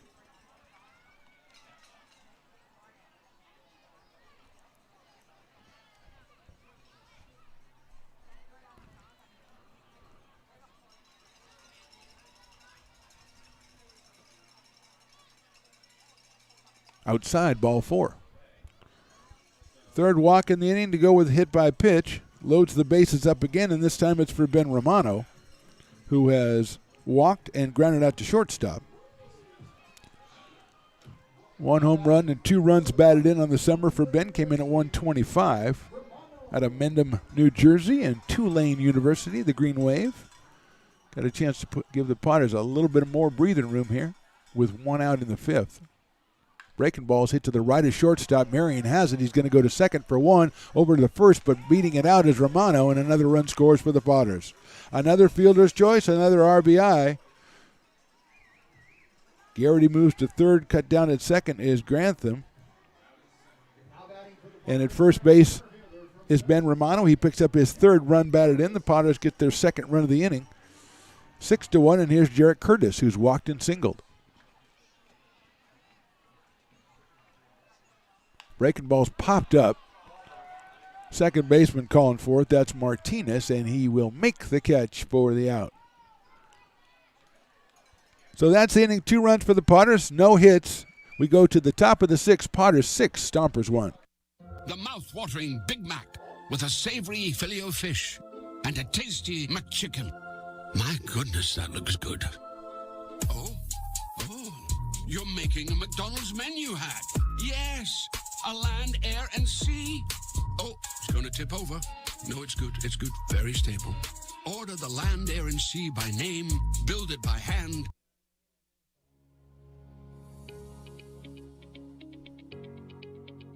Placer Valley Tourism. Our mission is to increase the health of the hotel industry through occupancy and average daily rate in Roseville, Rockland, and Lincoln. Proud partner of the Potters in the 2023 West Coast World Series Tournament from August 8th to 11th.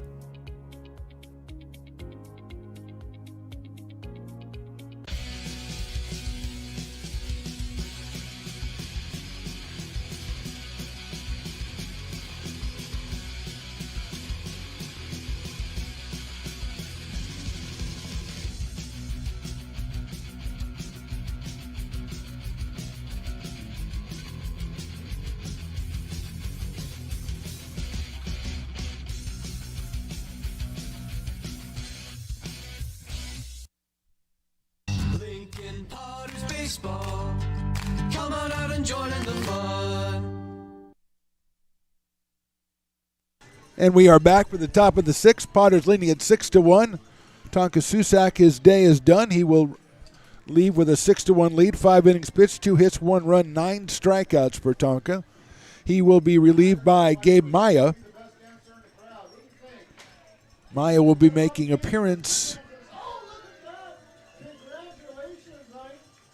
number 5, 7 1/3 innings, 5 hits and 3 runs, 3.68 ERA. The left-hander out of El Dorado Hills, headed for Loyola Marymount, comes on, and he'll face the top of the order, Brendan Marion, Isaiah Velasco, and Noah Rabin for the Sonoma Stompers, as Piper doing the Piper Dance Contest. Always one of his best moves here, behind home plate between the 5th and 6th innings. As Maya concludes his warm-up tosses. Brock Rudy behind the plate for the Potters. Justin Olson's over at first, Cade Sanchez at second, Zach Chamiso at short, and Braden Grantham at third. Tyler Garrity in left, Jarrett Curtis in center, and Ben Romano is out in right. And our second pitcher of the day is Gabe Maya.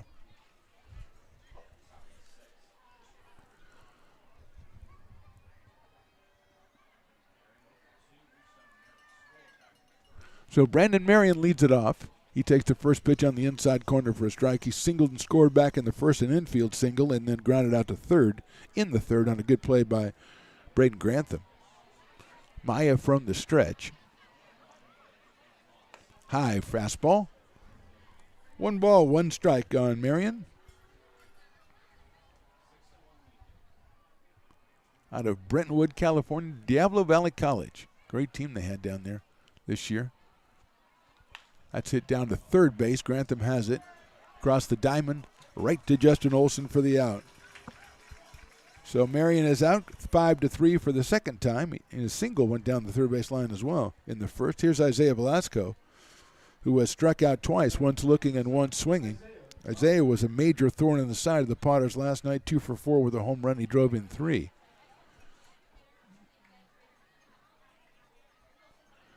Out of the University of California at Berkeley in Silmar, California, originally for Isaiah Velasco. Lefty against lefty here. Breaking ball on the corner, call strike.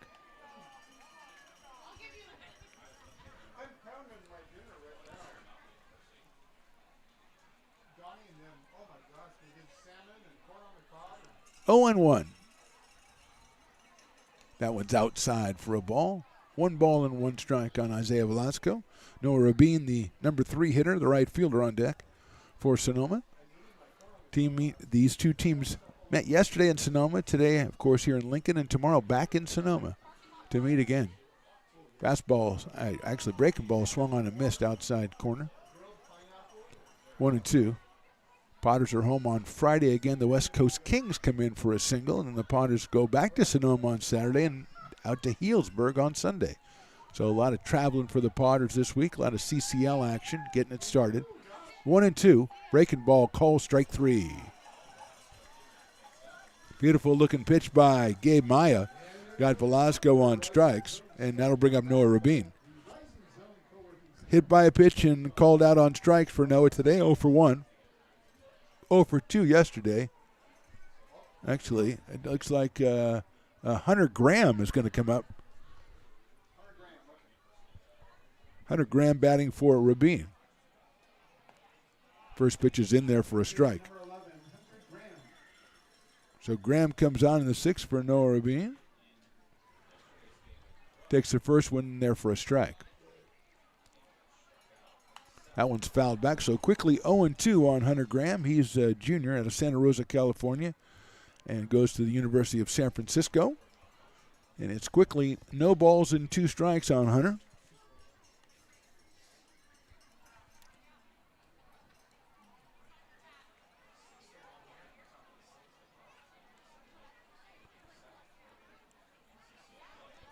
Outfield straight away for Graham. Maya gets ready for the 0-2.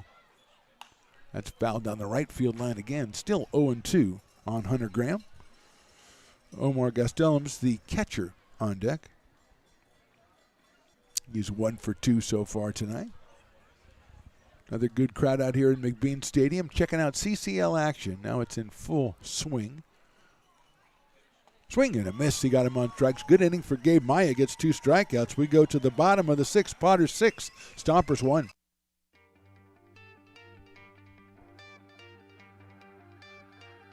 Gooseport Public House.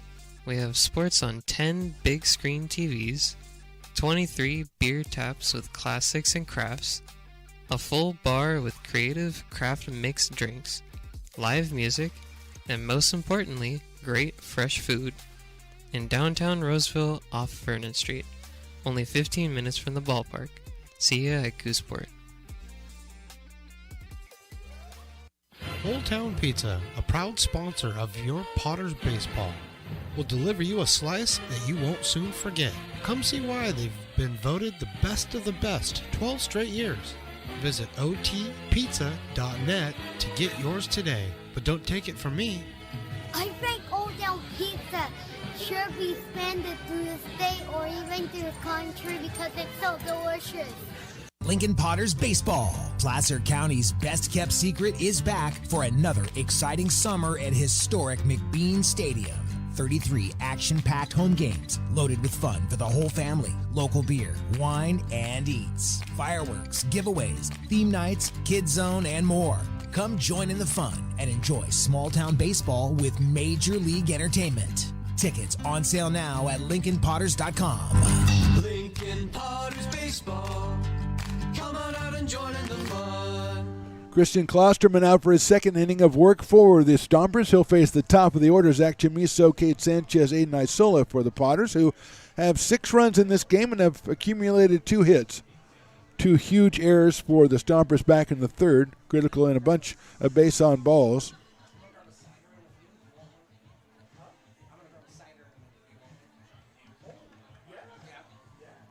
Looks like 8 free passes issued by Stomper pitchers.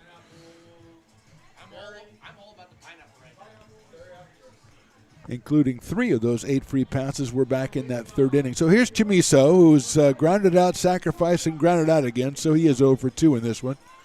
Shortstop out of Lincoln High, the Fighting Zebras, and Sierra College. Takes inside from Klosterman, who is from Kenyatta College.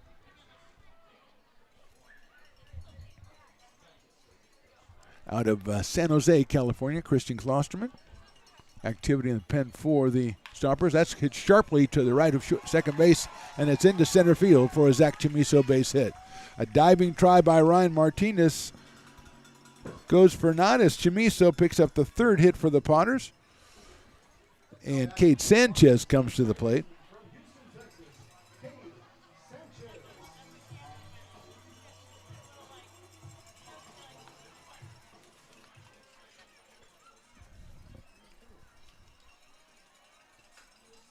Breaking ball misses outside. 1 ball and no strikes on Cade Sanchez.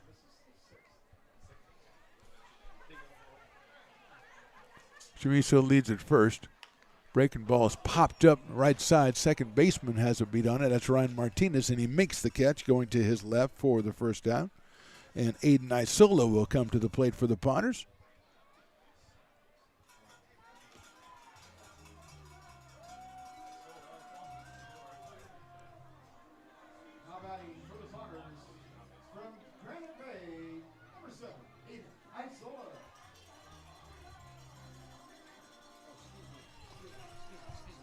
Looks like Tyler Martinez is warming up.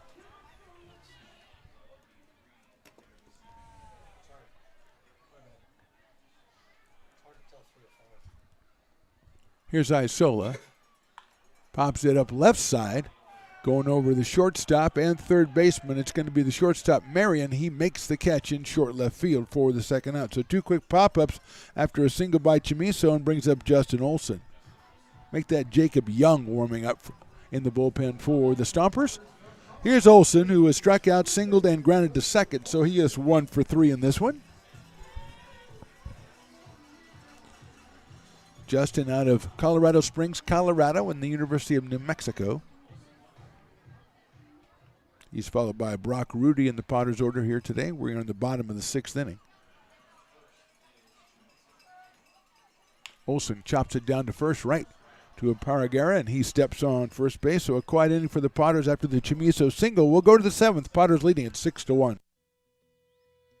It begins on the farm, where hard work breeds motivation. Care is taken under watchful eyes. With new growth comes inspiration, where playtime is mandatory. Welcome to Dueling Dogs Brewing Company. Meet the Stevens,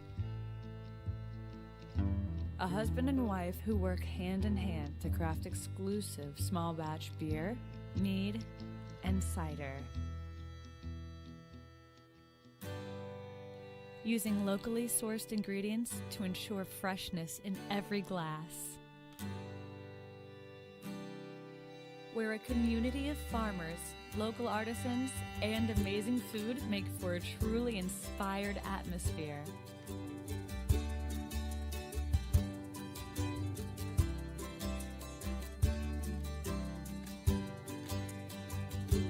At the end of the day, We know the value of hard work. The families it unites. It's in the pride we take. The stories we tell. And the best friends who are cherished.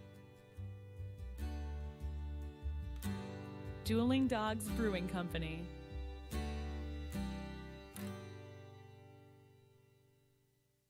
Lincoln Potters Baseball. Come on out and join in the fun. Moving along to the top of the seventh, Gabe Maya out for his second inning of work. He'll face Omar Gastelums and then Derek Bartram and Nathan Brasher, the first three hitters scheduled for the Stompers. They trail it 6-1, was 2 for 5 in the game last night. Potters opening up with a 3-game series against the Stompers, opening up CCL play, 1 at home and 2 on the road. So they will be back in action tomorrow. I believe that's a 6:05 first pitch. That one's hit high in the air towards center field. Curtis didn't see it, I didn't think, and now he's got to come all the way in and make a diving try, and I don't think he got it, and going to second base is Gastelums. Curtis is down in center field, so we will wait and see how Jarek is doing. As he didn't seem like he saw that ball at all, and then took a real quick one, and maybe he went down and hurt his hand as he was trying to make the diving catch. Stone, did you see that any better than I did as far as maybe he went to make the diving catch and the glove hand kind of pushed back on Yeah, him? he went out with the glove hand down parallel to the ground, and I believe the webbing caught the ground as he was going in for that dive and rolled his wrist backwards. That's was zoomed in here on the camera. If you guys were watching at home, you're able to kind of catch a glimpse of that, but that's what I saw. And he did not get up after the dive, and that's what leads me to believe that he may have rolled over on his hand. Well, let's take a break here while they work on Jarek Curtis. Hopefully, obviously, we hope everything is okay. Gastelums out at second base. We are in the top of the seventh. Potters lead it.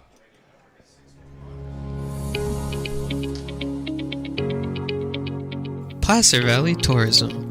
Our mission is to increase the health of the hotel industry through occupancy and average daily rate in Roseville, Rockland, and Lincoln. Proud partner of the Potters in the 2023 West Coast World Series Tournament from August 8th to 11th.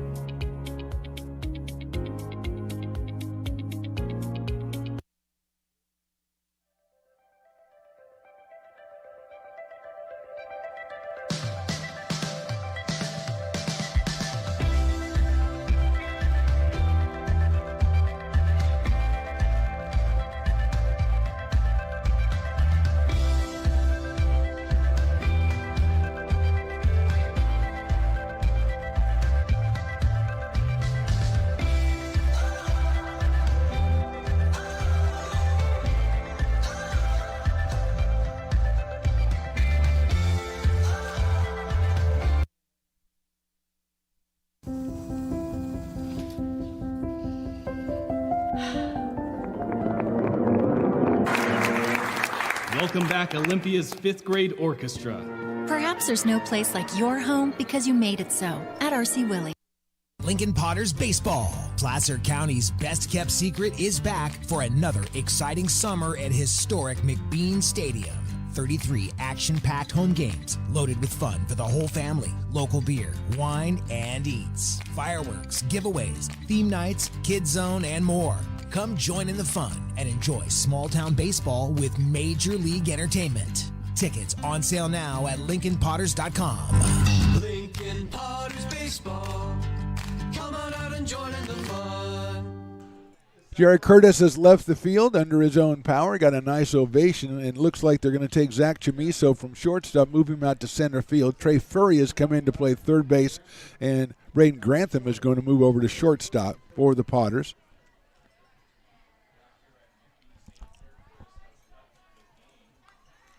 So that means Trey Furry will go into Jarek Curtis's defensive position.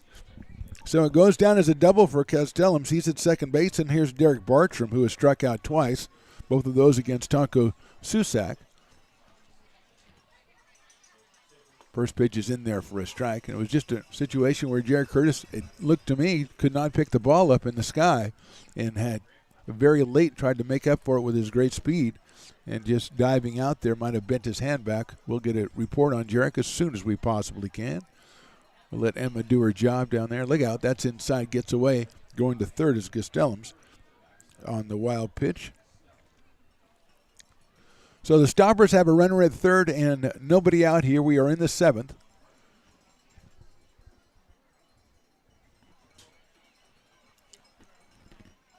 Gabe Maya relieved Tonko Susak, who went 5 innings, gave up 2 hits, 1 run, and struck out 9.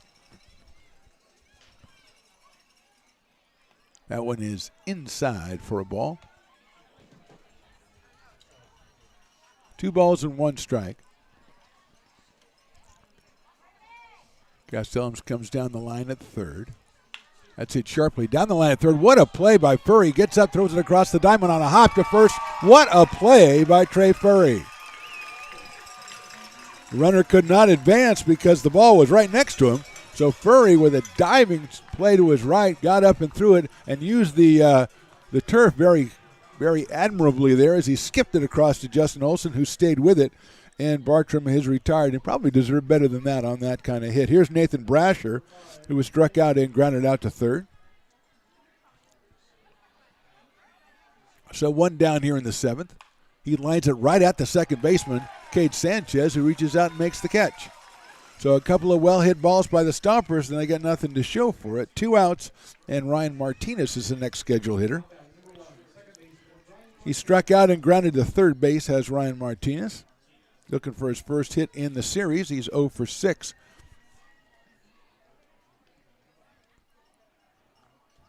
Ryan from University of San Francisco in Towson, Maryland.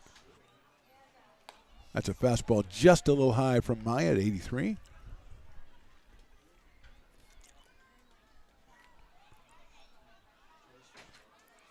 One ball, no strikes on Ryan Martinez. Swing and a miss, set a fastball on the outside corner. Evens it up at 1-1.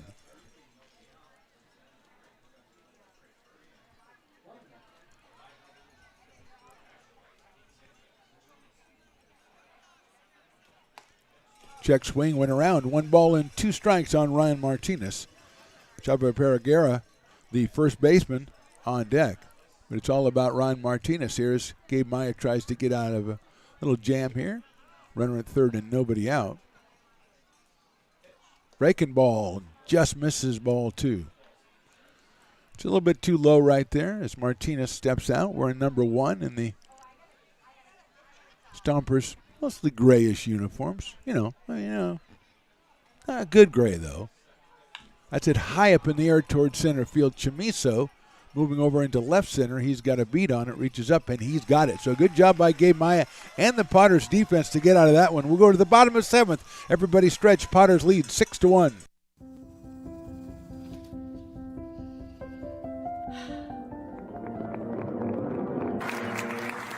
Welcome back, Olympia's 5th grade orchestra.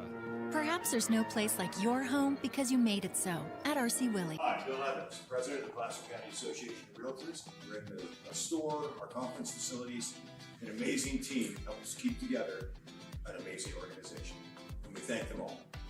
This organization can't do what it does and can't run the way it runs without the help of so many members volunteering their time. The success of the Placer County Association of Realtors is largely dependent on our active volunteer members to help our organization and industry. The work of our committees greatly impacts our ability to champion efforts across the board and giving back to the Placer County community wherever we can. Like all service organizations, I wanted to serve, and getting involved with the affiliate committee was the perfect way to do that. I love being able to serve my community with my business friends and other leaders and give back to those who are in need. The thing I love about the PCAR committees is they all work toward the same goal of bringing the community together to support those in need in our surrounding area. I instantly came to the meeting and had a wonderful time, felt like I was a part of something bigger, and it was just the start of my leadership journey.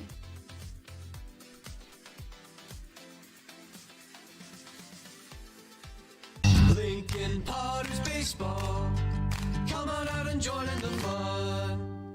Bottom of the 7th, Willie Preston, the best in the business, now is detailing what we're drinking to the crowd out there. So that's always fun. That's always fun. Got a new third baseman coming on for it's Jeremy Maldonado taking over at third base for Hayden Hall. So Hall is out, and here is Brock Rudy, who was lined out and been hit by a pitch twice. And he is very tired of that. Fastball inside and low. 1 ball and no strikes. So Jeremy Maldonado takes over at third. Marion still at short. Martinez at second. Iparraguerra over at first. Inside for a ball. Klosterman thought he had that one. Waited an extra half second before getting the ball back from his catcher. 2 balls and no strikes. Hit sharply down the first baseline. Iparraguerra has it. It's going to wave off his pitcher. And for about the third time tonight, Java goes over and takes care of it himself. So 1 out here in the 7th, and Tyler Garrity coming to the plate. Struck out. Fielder's choice, RBI and a fielder's choice in the 3rd, and then a walk in the 5th for Tyler Garrity. Out of Seneca, California, University of Kansas, the Jayhawks. Right-handed hitter against the right-hander Christian Klosterman, working his 4th inning of work here. That is inside for a ball, 1-0. 1 ball, no strikes on Tyler. Braden Grantham to follow. Braden now at shortstop for the Potters. Breaking ball catches the corner. Inside, that is, for a strike.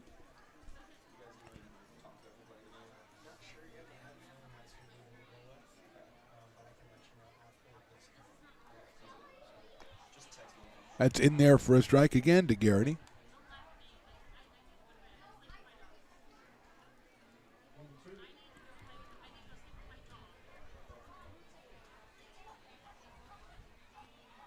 Swing and a miss. Got him on strikes. So Klosterman gets the first 2 Potters on a ground out and a strikeout, and that'll bring up Braden Grantham. He's grounded out to first, struck out, and walked.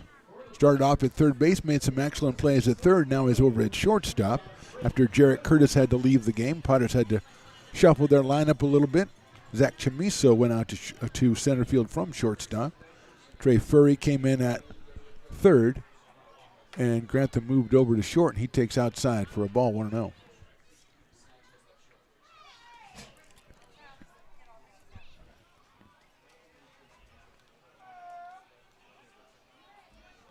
That is high for a ball, 2-0.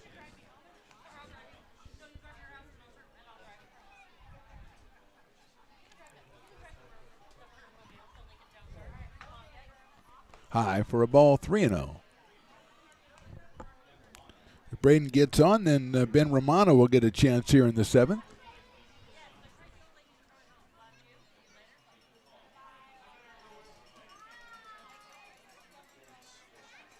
That's hit sharply out towards shortstop. Marion stays with it, bobbles it, picks it up, throws it across the diamond, and gets him at first base for the out. So 1-2-3 for Klosterman in the bottom of the 7th. We move on to the 8th, the Potters with the 6-1 lead. Have you ever wondered, what is CMN? I thought so. Let me help. CMN stands for Children's Miracle Network, a non-profit organization that raises money for children's hospitals. Locally, UC Davis Children's Hospital is your CMN hospital, the only one in our area. It is a nationally ranked comprehensive children's hospital that provides the highest quality of care to pediatric patients like me. How is this level of care possible? With help from CMN donations. CMN teamed with corporate partners and community donors to fundraise for things like equipment, research, and patient care. All money raised locally during campaigns like this stays local to support children treated at UC Davis Children's Hospital. Sick and injured kids can't wait to get the care they need. And thanks to generous donors, partners, and fundraisers like you, we don't have to. Please give wherever you see the Miracle Balloon, and thank you for supporting CMN at UC Davis.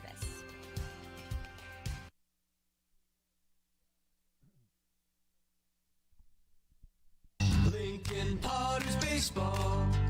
Come on out and join in the fun. Moving along to the top of the 8th inning, Gabe Maya still on for the Potters. Sheva Iparraguerra is going to start us off, and then It will be Jeremy Maldonado and the top of the order, Brandon Marion for the Stompers.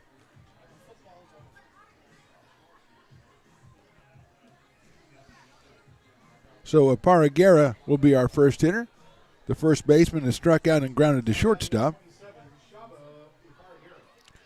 Right-handed hitter out of Cal State Chico against Gabe Maya. First pitch is swung and fouled into the catcher's glove, that catcher being Brock Ruby. Paragera, originally from Bakersfield, California, made his way up to Cal State Chico. Takes that one, and it's in there for a strike. Slider on the inside corner, 0-2 quickly to Shaba.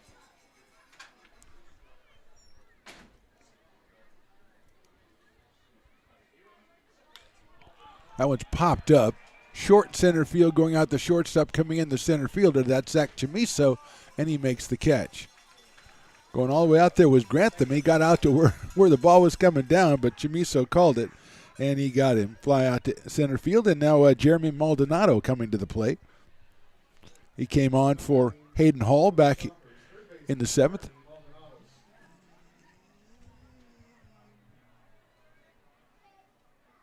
Jeremy out of Fullerton, California, and Santa Rosa Junior College takes the first pitch on the outside corner for a strike.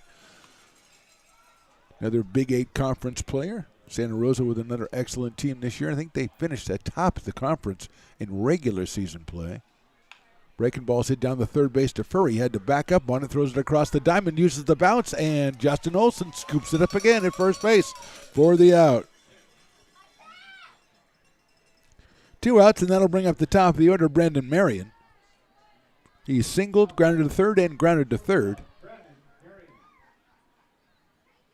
So he is 1 for 3, scored the only Stomper run back in the first on a controversial infield single that many of the Potters felt was actually hit his foot or something. It should have been a foul ball. Takes that fastball high and outside. Brendan, also community college player out of Diablo Valley College. 1-0. Fastball right down the middle. 1 ball, 1 strike, right around low 80s to mid 80s for Gabe Maya so far today. Tonko Susak was right around 92 and 93. Flirting a little higher. Big breaking ball misses high, so it's 2-1. On Brandon Marion, Isaiah Velasco on deck if Marion should start something.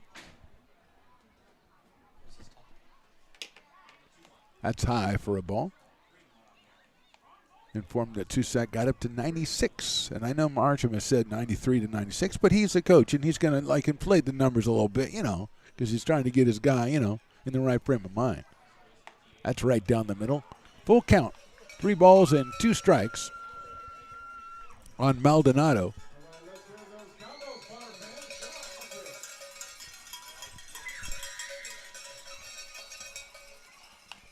Fouled off. So Brandon Marion, our hitter, 3 balls and 2 strikes.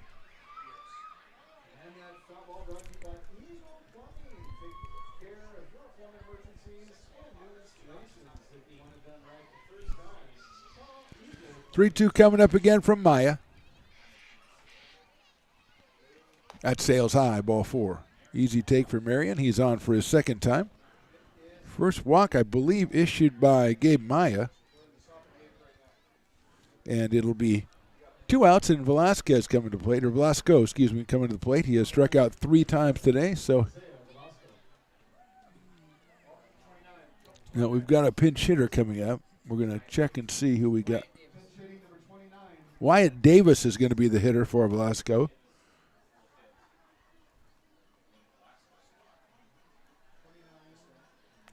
So Wyatt Davis, also a left-handed hitter, out of Fresno State and Petaluma, California.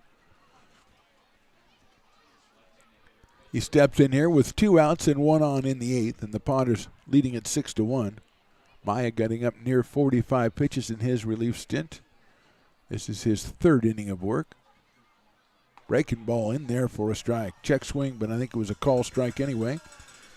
And Stones agrees with me, which doesn't happen all that often, so I know we're right. Or I suspect we're right. 0-1 on Davis. He checks swings again, but I don't think he went around, but we're going to ask anyway, and we don't ask anybody, so I guess it's a ball. I like when the umpire and the plate just, I saw it. I'm not asking anybody, and they beg him and beg him. He goes, oh, I saw it. And then he gets mad and stomps around. That's fouled back to the screen on a fastball. Again, in the low 80s for Gabe Maya. I love when the ball hits the screen and the camera kind of shuffers a little bit. And Stones always worries that it's not going to get back where it's supposed to be. John Alkire comes out. He pitched yesterday. Made his debut on the season for the Potters. Big right-hander. 1-2 coming up to Davis. Outside, nice stop by Rudy. Keeping that one from going back to the screen. It makes it 2 balls and 2 strikes on Davis.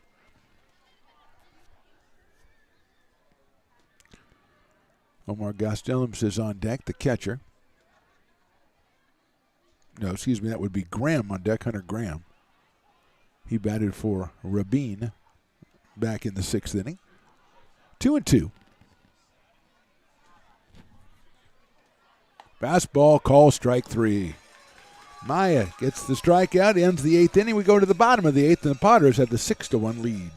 Loomis Basin Brewing Company, a proud sponsor of your Lincoln Potters. Visit them at 3277 Swetzer Road in Loomis or call 916-259-2739. Have you ever wondered, what is CMN? I thought so.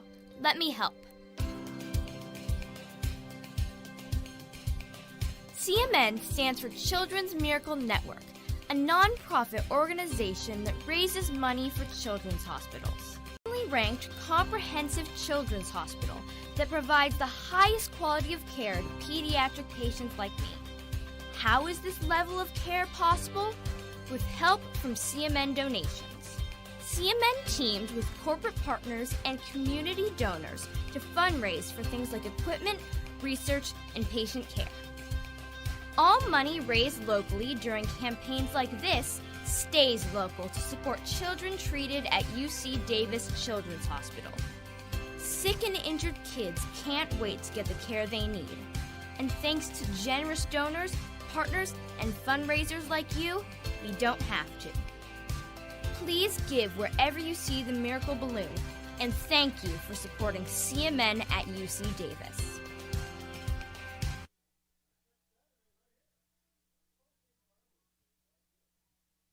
Lincoln Potters baseball. Come on out and join in the fun. Bottom of the 8th, Stompers trailing 6-1. Christian Klosterman still out on the mound working in his 5th inning for Sonoma. He'll face Ben Romano. And that one gets away from him over the head of Ben Romano and goes back to the backstop. Trey Furry on deck, and then the top of the order, Zach Chamiso. Klosterman is thrown 4 innings so far, just 2 hits. Couple of walks back in the 5th costume, but he has pitched well and eating up a lot of innings, which is important early in the season as the games begin to pile up. That's hit down the right field line. It will be a foul ball, I believe, giving chase out there, not getting it, is right fielder Graham. But with a lot of games strung together, it's big that you can get a guy to come in and eat up some innings, and Klosterman now in his 5th inning. So he might save Sonoma using another pitcher in this one, saving him for later, either tomorrow or later in the week. If they're anything like the Potters, they've got game after game after game coming up. Inside, but it's hit down the third baseline, and it's a fair ball on the bag, but I think it's going to be off the foot of Ben Romano. Stompers, like the Potters, getting new players in all the time. Broadcasters mentioned that they expect at least 2 or 3 more position players to come, and probably close to a half dozen more pitchers. So these teams, when they meet later in the summer, will have totally different looks than they do today. That's high for a ball. He was the count at 2 balls and 2 strikes on Ben Romano. He's walked, grounded out, and hit into a fielder's choice. Does have an RBI tonight. His 3rd of the season. Has a home run on the year. That's high for a ball. 3-2. Romano, Furry, and Chamiso. For the Potters here in the 8th. That's high for a ball. So the base on balls, the errors have really hurt the Stompers in this one. And Romano goes down to first base, and here's Trey Furry, who just came in the game back in the 7th for Jarrett Curtis, who was injured, and Chamiso moved to center. Grantham to short, and Trey Furry came in to play third, made an incredible play back in that 7th inning. Back in the 6th inning. That's a check swing, chopped back to the pitcher. Osterman has it. He's going to throw it to first. It's high, but handled over there by Paragara. So Furry, check swing, grounds out. Moving to second is Romano. With one out, top of the order, Zach Chamiso. Furry came in the 7th inning and made a diving stop on a Bartram ground ball with a runner at third to keep the runner at third, and he later got a line out and a fly out, so he did not score from third with nobody out. And here's Chamiso, sails outside for a ball. Zach is grounded to first, sacrifice, grounded to short, and singled, so he is 1 for 3 in this one.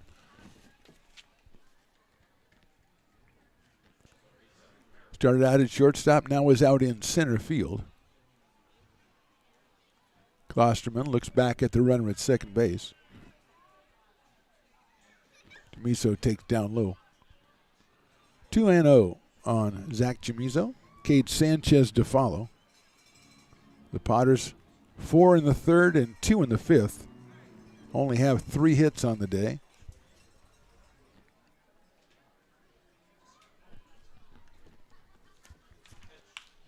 There's a line drive into left field. That's a base hit. Here comes Romano. He's going to round third, and they're going to hold him up as Chamiso pulls back to first base. So a 2-hit night for Zach Chamiso. Romano goes over to third, and that'll bring up Cade Sanchez.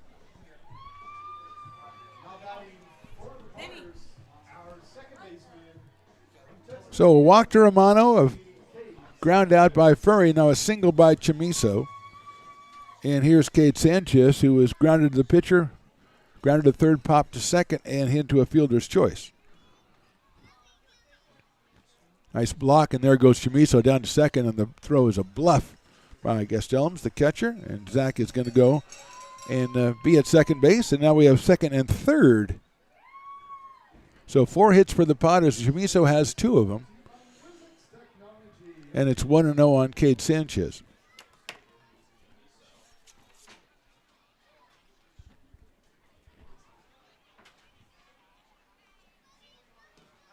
Breaking ball's a little blooper out toward right field, and it's in there for a base hit. Run scores. Holding a third is Chamiso, so Sanchez comes through with his 12th run batted into the season. A little blooper, and that scores Romano with the 7th run for the Potters, and the 5th hit now for Lincoln, and here is Aiden Isola.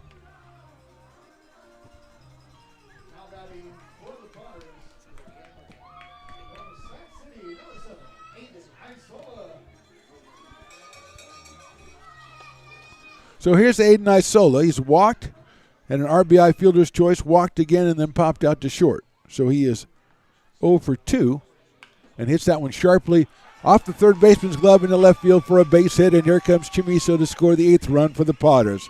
So Isola comes through with another base hit, another run batted in. He now has 11 on the season. Scoring is Chamiso, and the Potters lead at 8-1.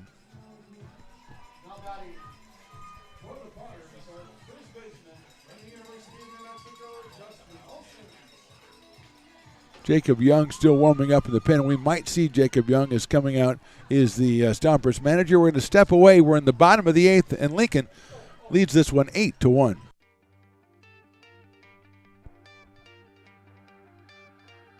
Gooseport Public House. We have sports on 10 big screen TVs, 23 beer taps with classics and crafts, a full bar with creative craft mixed drinks, live music, and most importantly, great fresh food. In downtown Roseville off Vernon Street, only 15 minutes from the ballpark. See ya at Gooseport.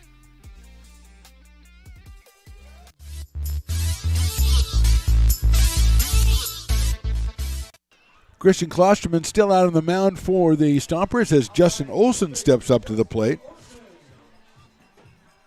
Left-handed hitting Olson is grounded out, singled, struck out, and then grounded out again. Swings and misses an off-speed pitch. Jarrett Curtis left the game in the 7th after diving after a ball in center. It turns out he did injure his wrist, not known the extent, but he is still here and is icing it down, so he is not gone for x-rays or anything. He is still here. Maybe that will be later on, but he is in the dugout rooting on his teammates, and that includes Justin Olson, who now is an 0-2 count. Brock Rudy is on deck. We have a winner in the 50-50, and it isn't me, so why are we even paying attention? I could retire, give the headphones to Stones, and just retire on the beaches of Lincoln. Olson lines one into right field for a base hit. Because the runner around third is Sanchez. He's going to try to score. The throw cut off, and he is safe at the plate. So good hustle by Cade Sanchez. He scores. Olson gets the RBI. Going to third is Aiden Isola, and the Potters with 4 hits in the inning and 3 runs. They now lead at 9-1. And Olson really ripped that ball into right field. Here's Brock Rudy. And now we are going to have a pitching change, and now we will step away. So Potters have broken it open a little bit here in the bottom of the 8th. They lead at 9-1. Have you ever wondered, what is CMN? I thought so. Let me help. CMN stands for Children's Miracle Network, a non-profit organization that raises money for children's hospitals. Locally, UC Davis Children's Hospital is your CMN hospital, the only one in our area. It is a nationally ranked comprehensive children's hospital that provides the highest quality of care to pediatric patients like me. How is this level of care possible? With help from CMN donations. CMN teamed with corporate partners and community donors to fundraise for things like equipment, research, and patient care. All money raised locally during campaigns like this stays local to support children treated at UC Davis Children's Hospital. Sick and injured kids can't wait to get the care they need. And thanks to generous donors, partners, and fundraisers like you, we don't have to. Please give wherever you see the Miracle Balloon, and thank you for supporting CMN at UC Davis.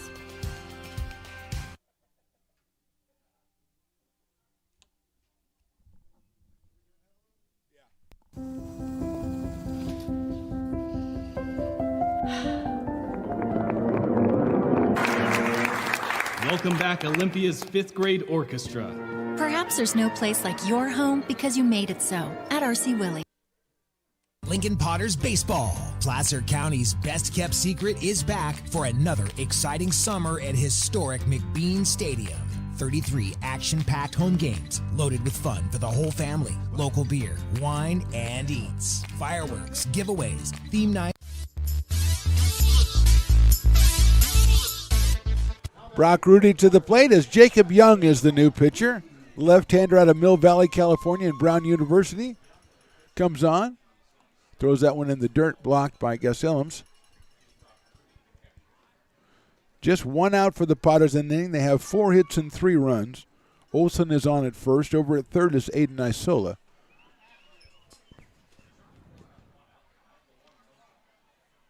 That's inside, gets away. Here comes Sola from third. He's going to score standing up. Going to second is Justin Olson. 4 runs for the Potters here in the 8th inning. But that one came a little too close to Brock Rudy. Remember, Brock's been hit twice already today. So he is not looking for the hat trick in that situation. 2-0. That is back to the screen. Throw to third base. Almost got him at third base because the ball bounced back to Ellums. But Olson moves over to third.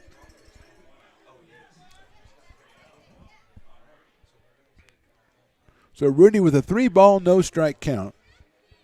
And Tyler Garrity to follow. That one is right down the middle for a strike. 3 balls and 1 strike on Brock. Fly to right, hit by a pitch, grounded to first. So he is 0 for 2 in this one. Swing and a miss at a fastball. Line and wait for that one. 3 balls and 2 strikes. Credit to Brown, who the previous 2 pitches were about as bad location-wise as they could be, as he's poured in 2 fastballs here to bring the count to 3-2. That's inside, and guess what? It hit Brock Rudy. Sometimes it's just one of those days. Actually, it's a good life lesson for a young man. Sometimes it doesn't matter what you do. It really doesn't in this world. And he's like, it's 3-2. If you're going to walk me, just throw it outside or something, okay? Here's Tyler Garrity, who struck out twice, walked in had an RBI fielder's choice. That was back in the 3rd inning. Potters at first and third now with 1 out here in the 8th. And Garrity at the plate. That one, I think, hits Tyler Garrity.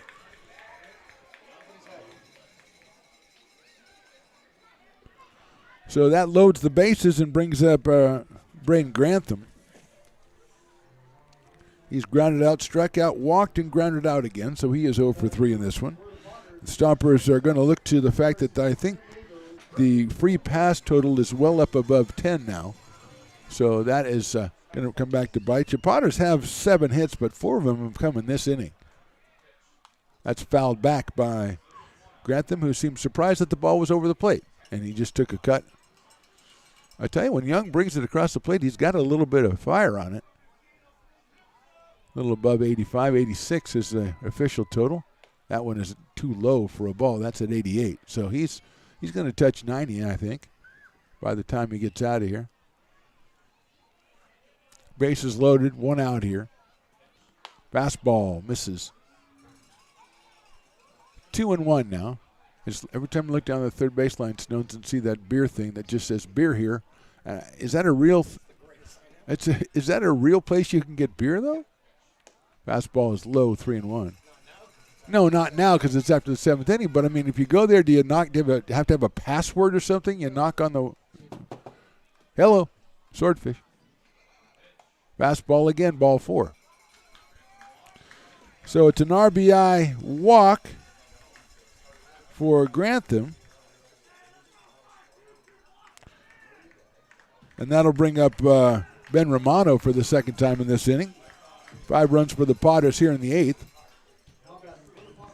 They lead it 11-1. Here's Ben Romano, who has walked, grounded out, RBI fielder's choice, and another walk. Fastball is outside for a ball. 1-0. Trey Furry on deck for his 2nd at bat of the inning. Castellums goes out to talk to Jacob Young on the mound. Lando Leon started, went the first 3 innings, gave up 2 hits and 4 runs. Klosterman came on, went through 4 innings pretty well, just gave up 2 runs without a hit in the 5th inning. Got into trouble here in the 8th inning. Walked Romano to start it off, then singles by Chamiso, Sanchez, Isola, and Olson.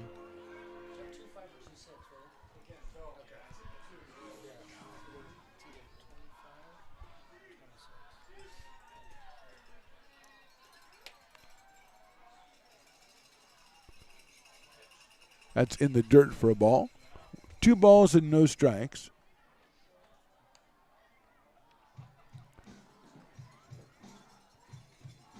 I think that's John Jensen out warming up for the Stompers. Swing and a miss.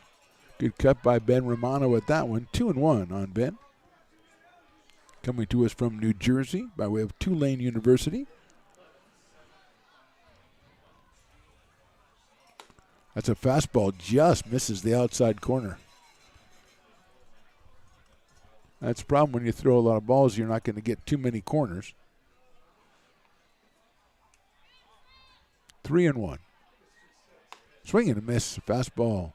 They're right around 88 miles an hour from Young. Full count, 1 out, bases loaded.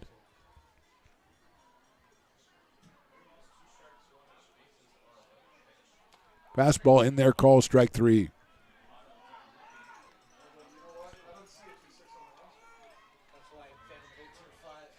Two outs, and here's Trey Furry, who came on in the 7th for defensive purposes after the Curtis injury. He grounded back to the pitcher early in this inning on a check swing. Out of Folsom Lake College and Oklahoma Baptist, Mr. Trey Furry up here with the bases loaded. Line drive into right field, base hit. Here comes one scoring. Here comes the second one. The throw comes in. It'll be too late. It's a 2-run single for Trey Furry, and the Potters lead at 13-1. 2 more runs batted in for Trey Furry. Rudy scores and Garrity scores. Going to third is Grantham. And Trey Furry comes through with a line drive base hit. And here's Zach Chamiso. Zach grounded out to first, sacrificed in the third, then grounded to short. And since then has a couple hits, a single in the 6th and a single here in the 8th. And he takes that one in there for a strike on 1. So Zach 2 for 4 in this one, came in at 154. Chops fat one foul. And it is 0-2 on Zach Chamiso.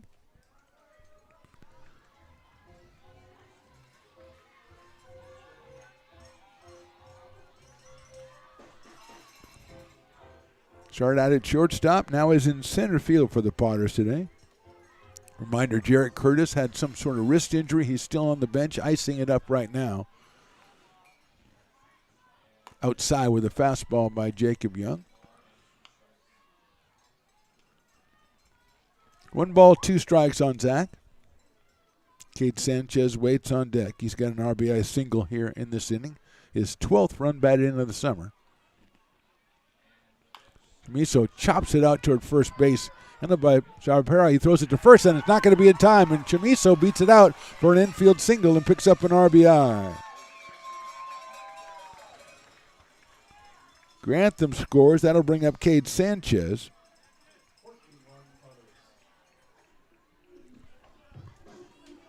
(14-1) in favor of the Potters. And here is Cade Sanchez.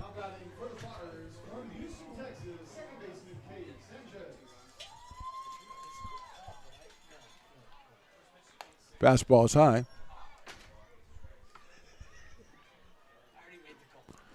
Sometimes when people get a little taste of power, it really is dangerous. Just off the cuff there. That's fouled back to the screen by Cade Sanchez.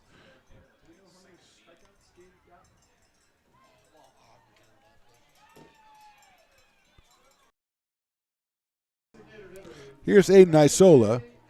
A walk, an RBI fielder's choice, another walk, a pop-up, and an RBI single for Isola. He has 2 runs batted in, so he has 11 on the season. First pitch is outside for a ball. So Sanchez picks up his 2nd RBI. His total is now up to 13.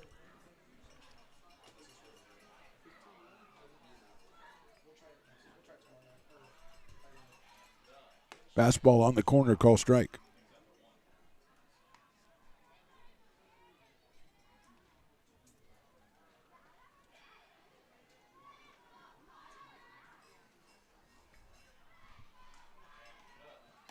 That's on the outside corner again for a strike.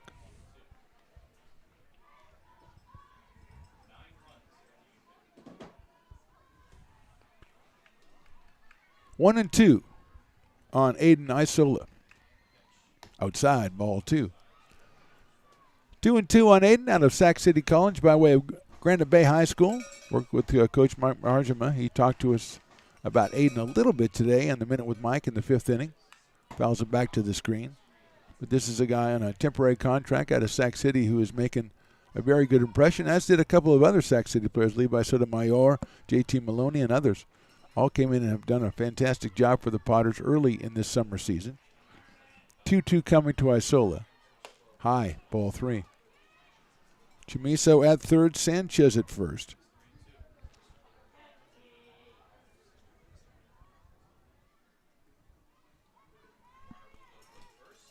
Isola fouls that one out of play. 3 and 2.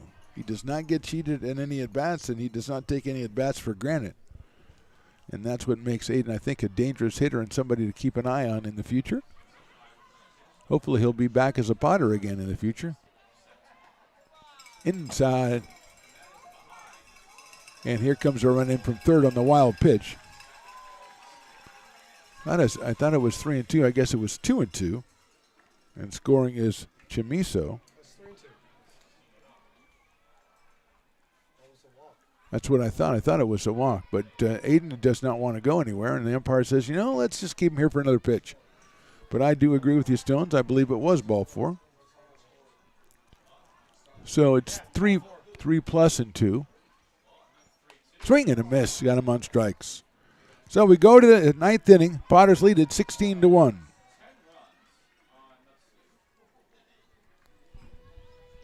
It begins on the farm, where hard work breeds motivation. Care is taken under watchful eyes.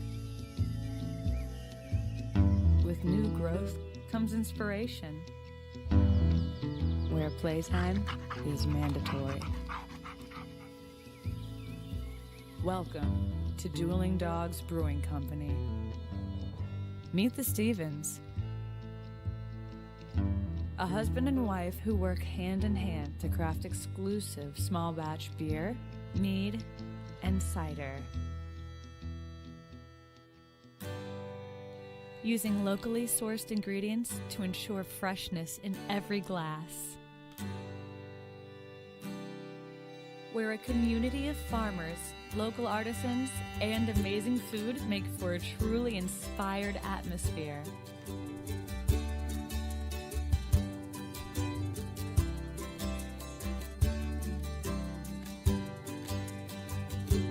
At the end of the day, we know the value of hard work.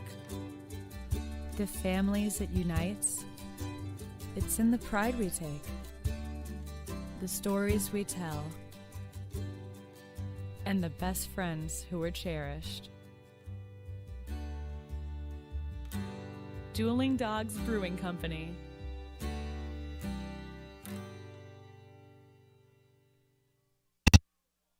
Tyler Martinez is going to be the hitter. He'll be hitting for Hunter Graham. He hits that one out into center field, moving over as Chamiso into right center field, reaches up and makes the catch for the out. So Martinez hitting for Graham flies out. And that brings up Omar Gastelums, the catcher. I think we might have a pinch hitter for Omar as well.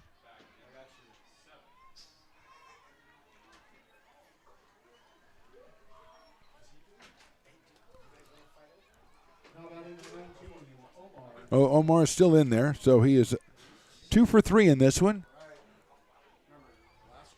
That's outside for a ball. He fielder's choice in the first, then he singled in the fourth, then he hit the double in the seventh, the one that Jarek Curtis lost in the night somewhere and tried to make a diving catch running in on it. Takes that one down low for a ball.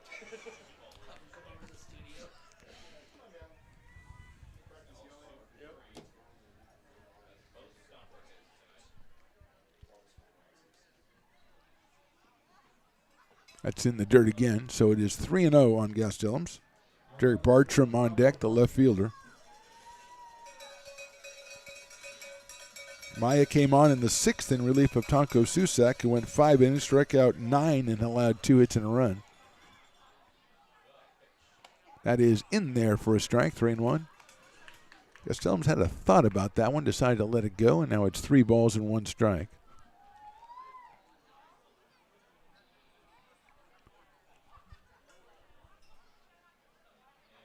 That is just inside for a ball. So Gastelums gets the base on balls, on base the third time for the Stompers catcher. And here's Derek Bartram. Struck out twice and grounded to third.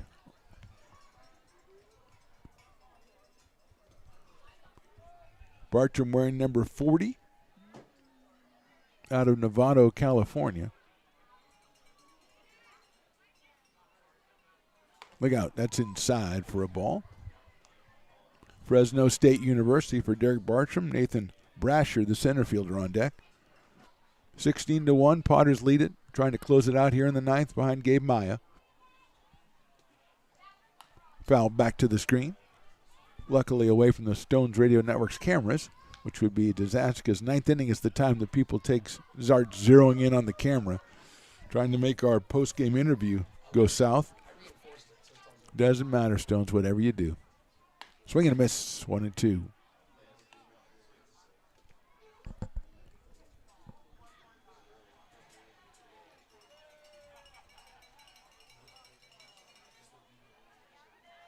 Big breaking balls high. Evens the count at 2-2. One out here in the ninth. Castellum's over at first base after the base on balls. And Derek Bartram, the hitter.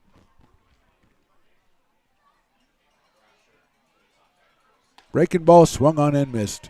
Fourth strikeout for Gabe Maya in 4 innings of work. And Nathan Brasher comes up here with 2 outs in the ninth inning. Stompers won game 1 of the series last night, 4-3 up in Sonoma.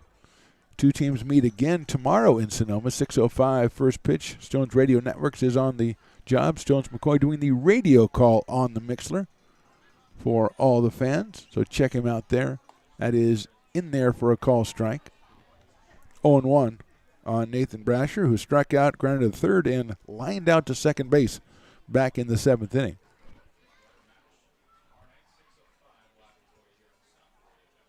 Breaking balls high and outside, handled by Brock Rudy, who's done an excellent job behind the plate for the Potters today.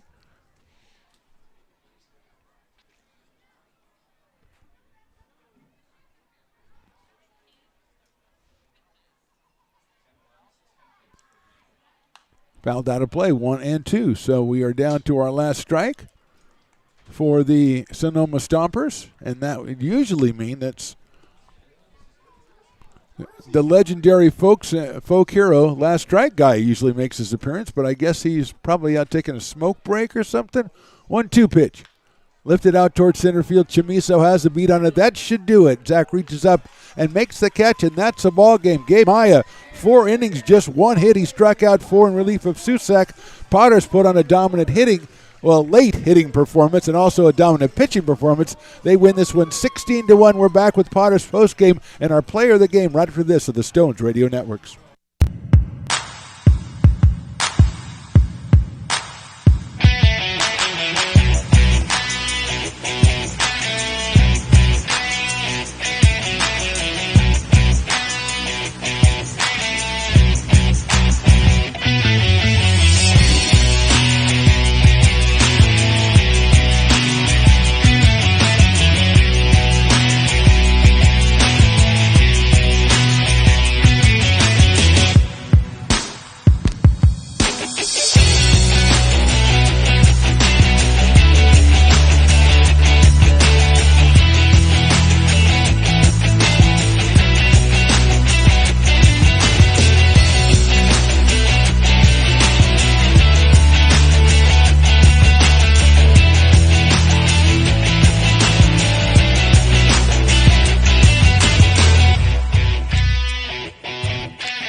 Coming up, the Potters Player of the Game, presented by Peak Jerky. A convenient, healthy paleo and keto-friendly snack ready for you to enjoy. Visit peakpastramijerky.com. Welcome into the Potters postgame. Our Peak of Jerky, whatever you just said, player of the game is Gabe Maya. Gabe, can you hear me? Yes, I can hear you. How's it going? It's going tremendous, my friend. Great job out there today. 4 innings, a hit, and 4 strikeouts. But did you feel a little bit of pressure that you had to follow such an act by Tonka Susak, who was fantastic out there today? Yeah, it felt good. Me and Tonko go way back. We've been buddies since high school, so it was pretty cool to go out there and shove right behind him. He really started us off hot, and then I was able to come in and do my job, which was needed. So yeah, very good today. 3 hits and 13 strikeouts for you guys. So Gabe, it seems like we watched you pitch a couple times this year. It seems like you've always been on the Potters forever. But how did you find your way to the Lincoln Potters? Basically, I just grew up in El Dorado Hills, so I just always heard about you guys, and I hit you guys up through Instagram, and I just wanted to play last year. Unfortunately, I had to go up to Canada, which was a great experience. But this year I came back. DM'd you guys. You guys gave me the opportunity. I can't thank you guys enough, so I'm glad to be here. Well, if you can't be in Lincoln, I guess Canada is a pretty good place to be. I'd rather be in Lincoln. Very It's nice. Now, I saw early that you committed to Loyola Marymount. Is that a nice feeling for you to have that settled as you go into the summer season? Yeah. It's been a grind this spring semester, just trying to work on my stuff, get better, stay on the grind, and I'm very grateful to have this opportunity at Loyola. It's going to be a great season next year, and we're going to go get them. I'm really, really excited for the opportunity. Gabe, thanks for joining us. One more thing. I wanted to tell us a little bit about your interactions with a guy who's one of our favorites up here, your pitching coach, Brock Raggets. He's a great dude. He's great. He teaches us a lot. He's a really, really good dude. Yep, we really, really enjoy him. All right, Gabe Maya, thank you so much, player of the game. Great job out there. We look forward to seeing you as the season winds out for the Potters. Well done. Gabe Maya is our peak player of the game. We thank you for joining us. We'll be back with more postgame after this on the Stones Radio Networks. Astro Air Design Incorporated, where you feel the difference. We are a locally owned and operated heating, air conditioning, and custom sheet metal company committed to the highest quality of craftsmanship at a competitive price. Our trained and certified technicians have the knowledge and experience required to install, maintain, or repair your home comfort solutions. Our upfront pricing gives you the peace of mind because you know your price is locked in. Call Astro Air Design Incorporated today.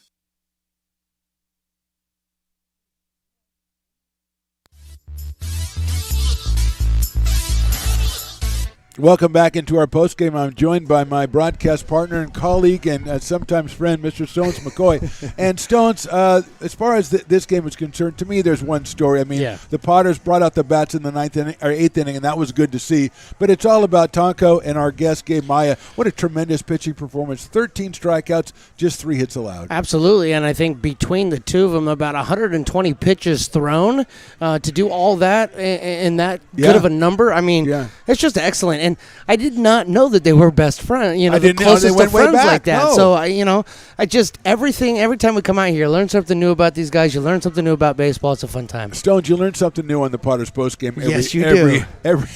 You learn something. I'm learning right now. And as we've talked about, we've seen over the past years, you can never have enough pitching. No. And if you have a couple of guys like Tonko and like Gabe, who you can, keep around for a while, and they're throwing like that, it's so invaluable.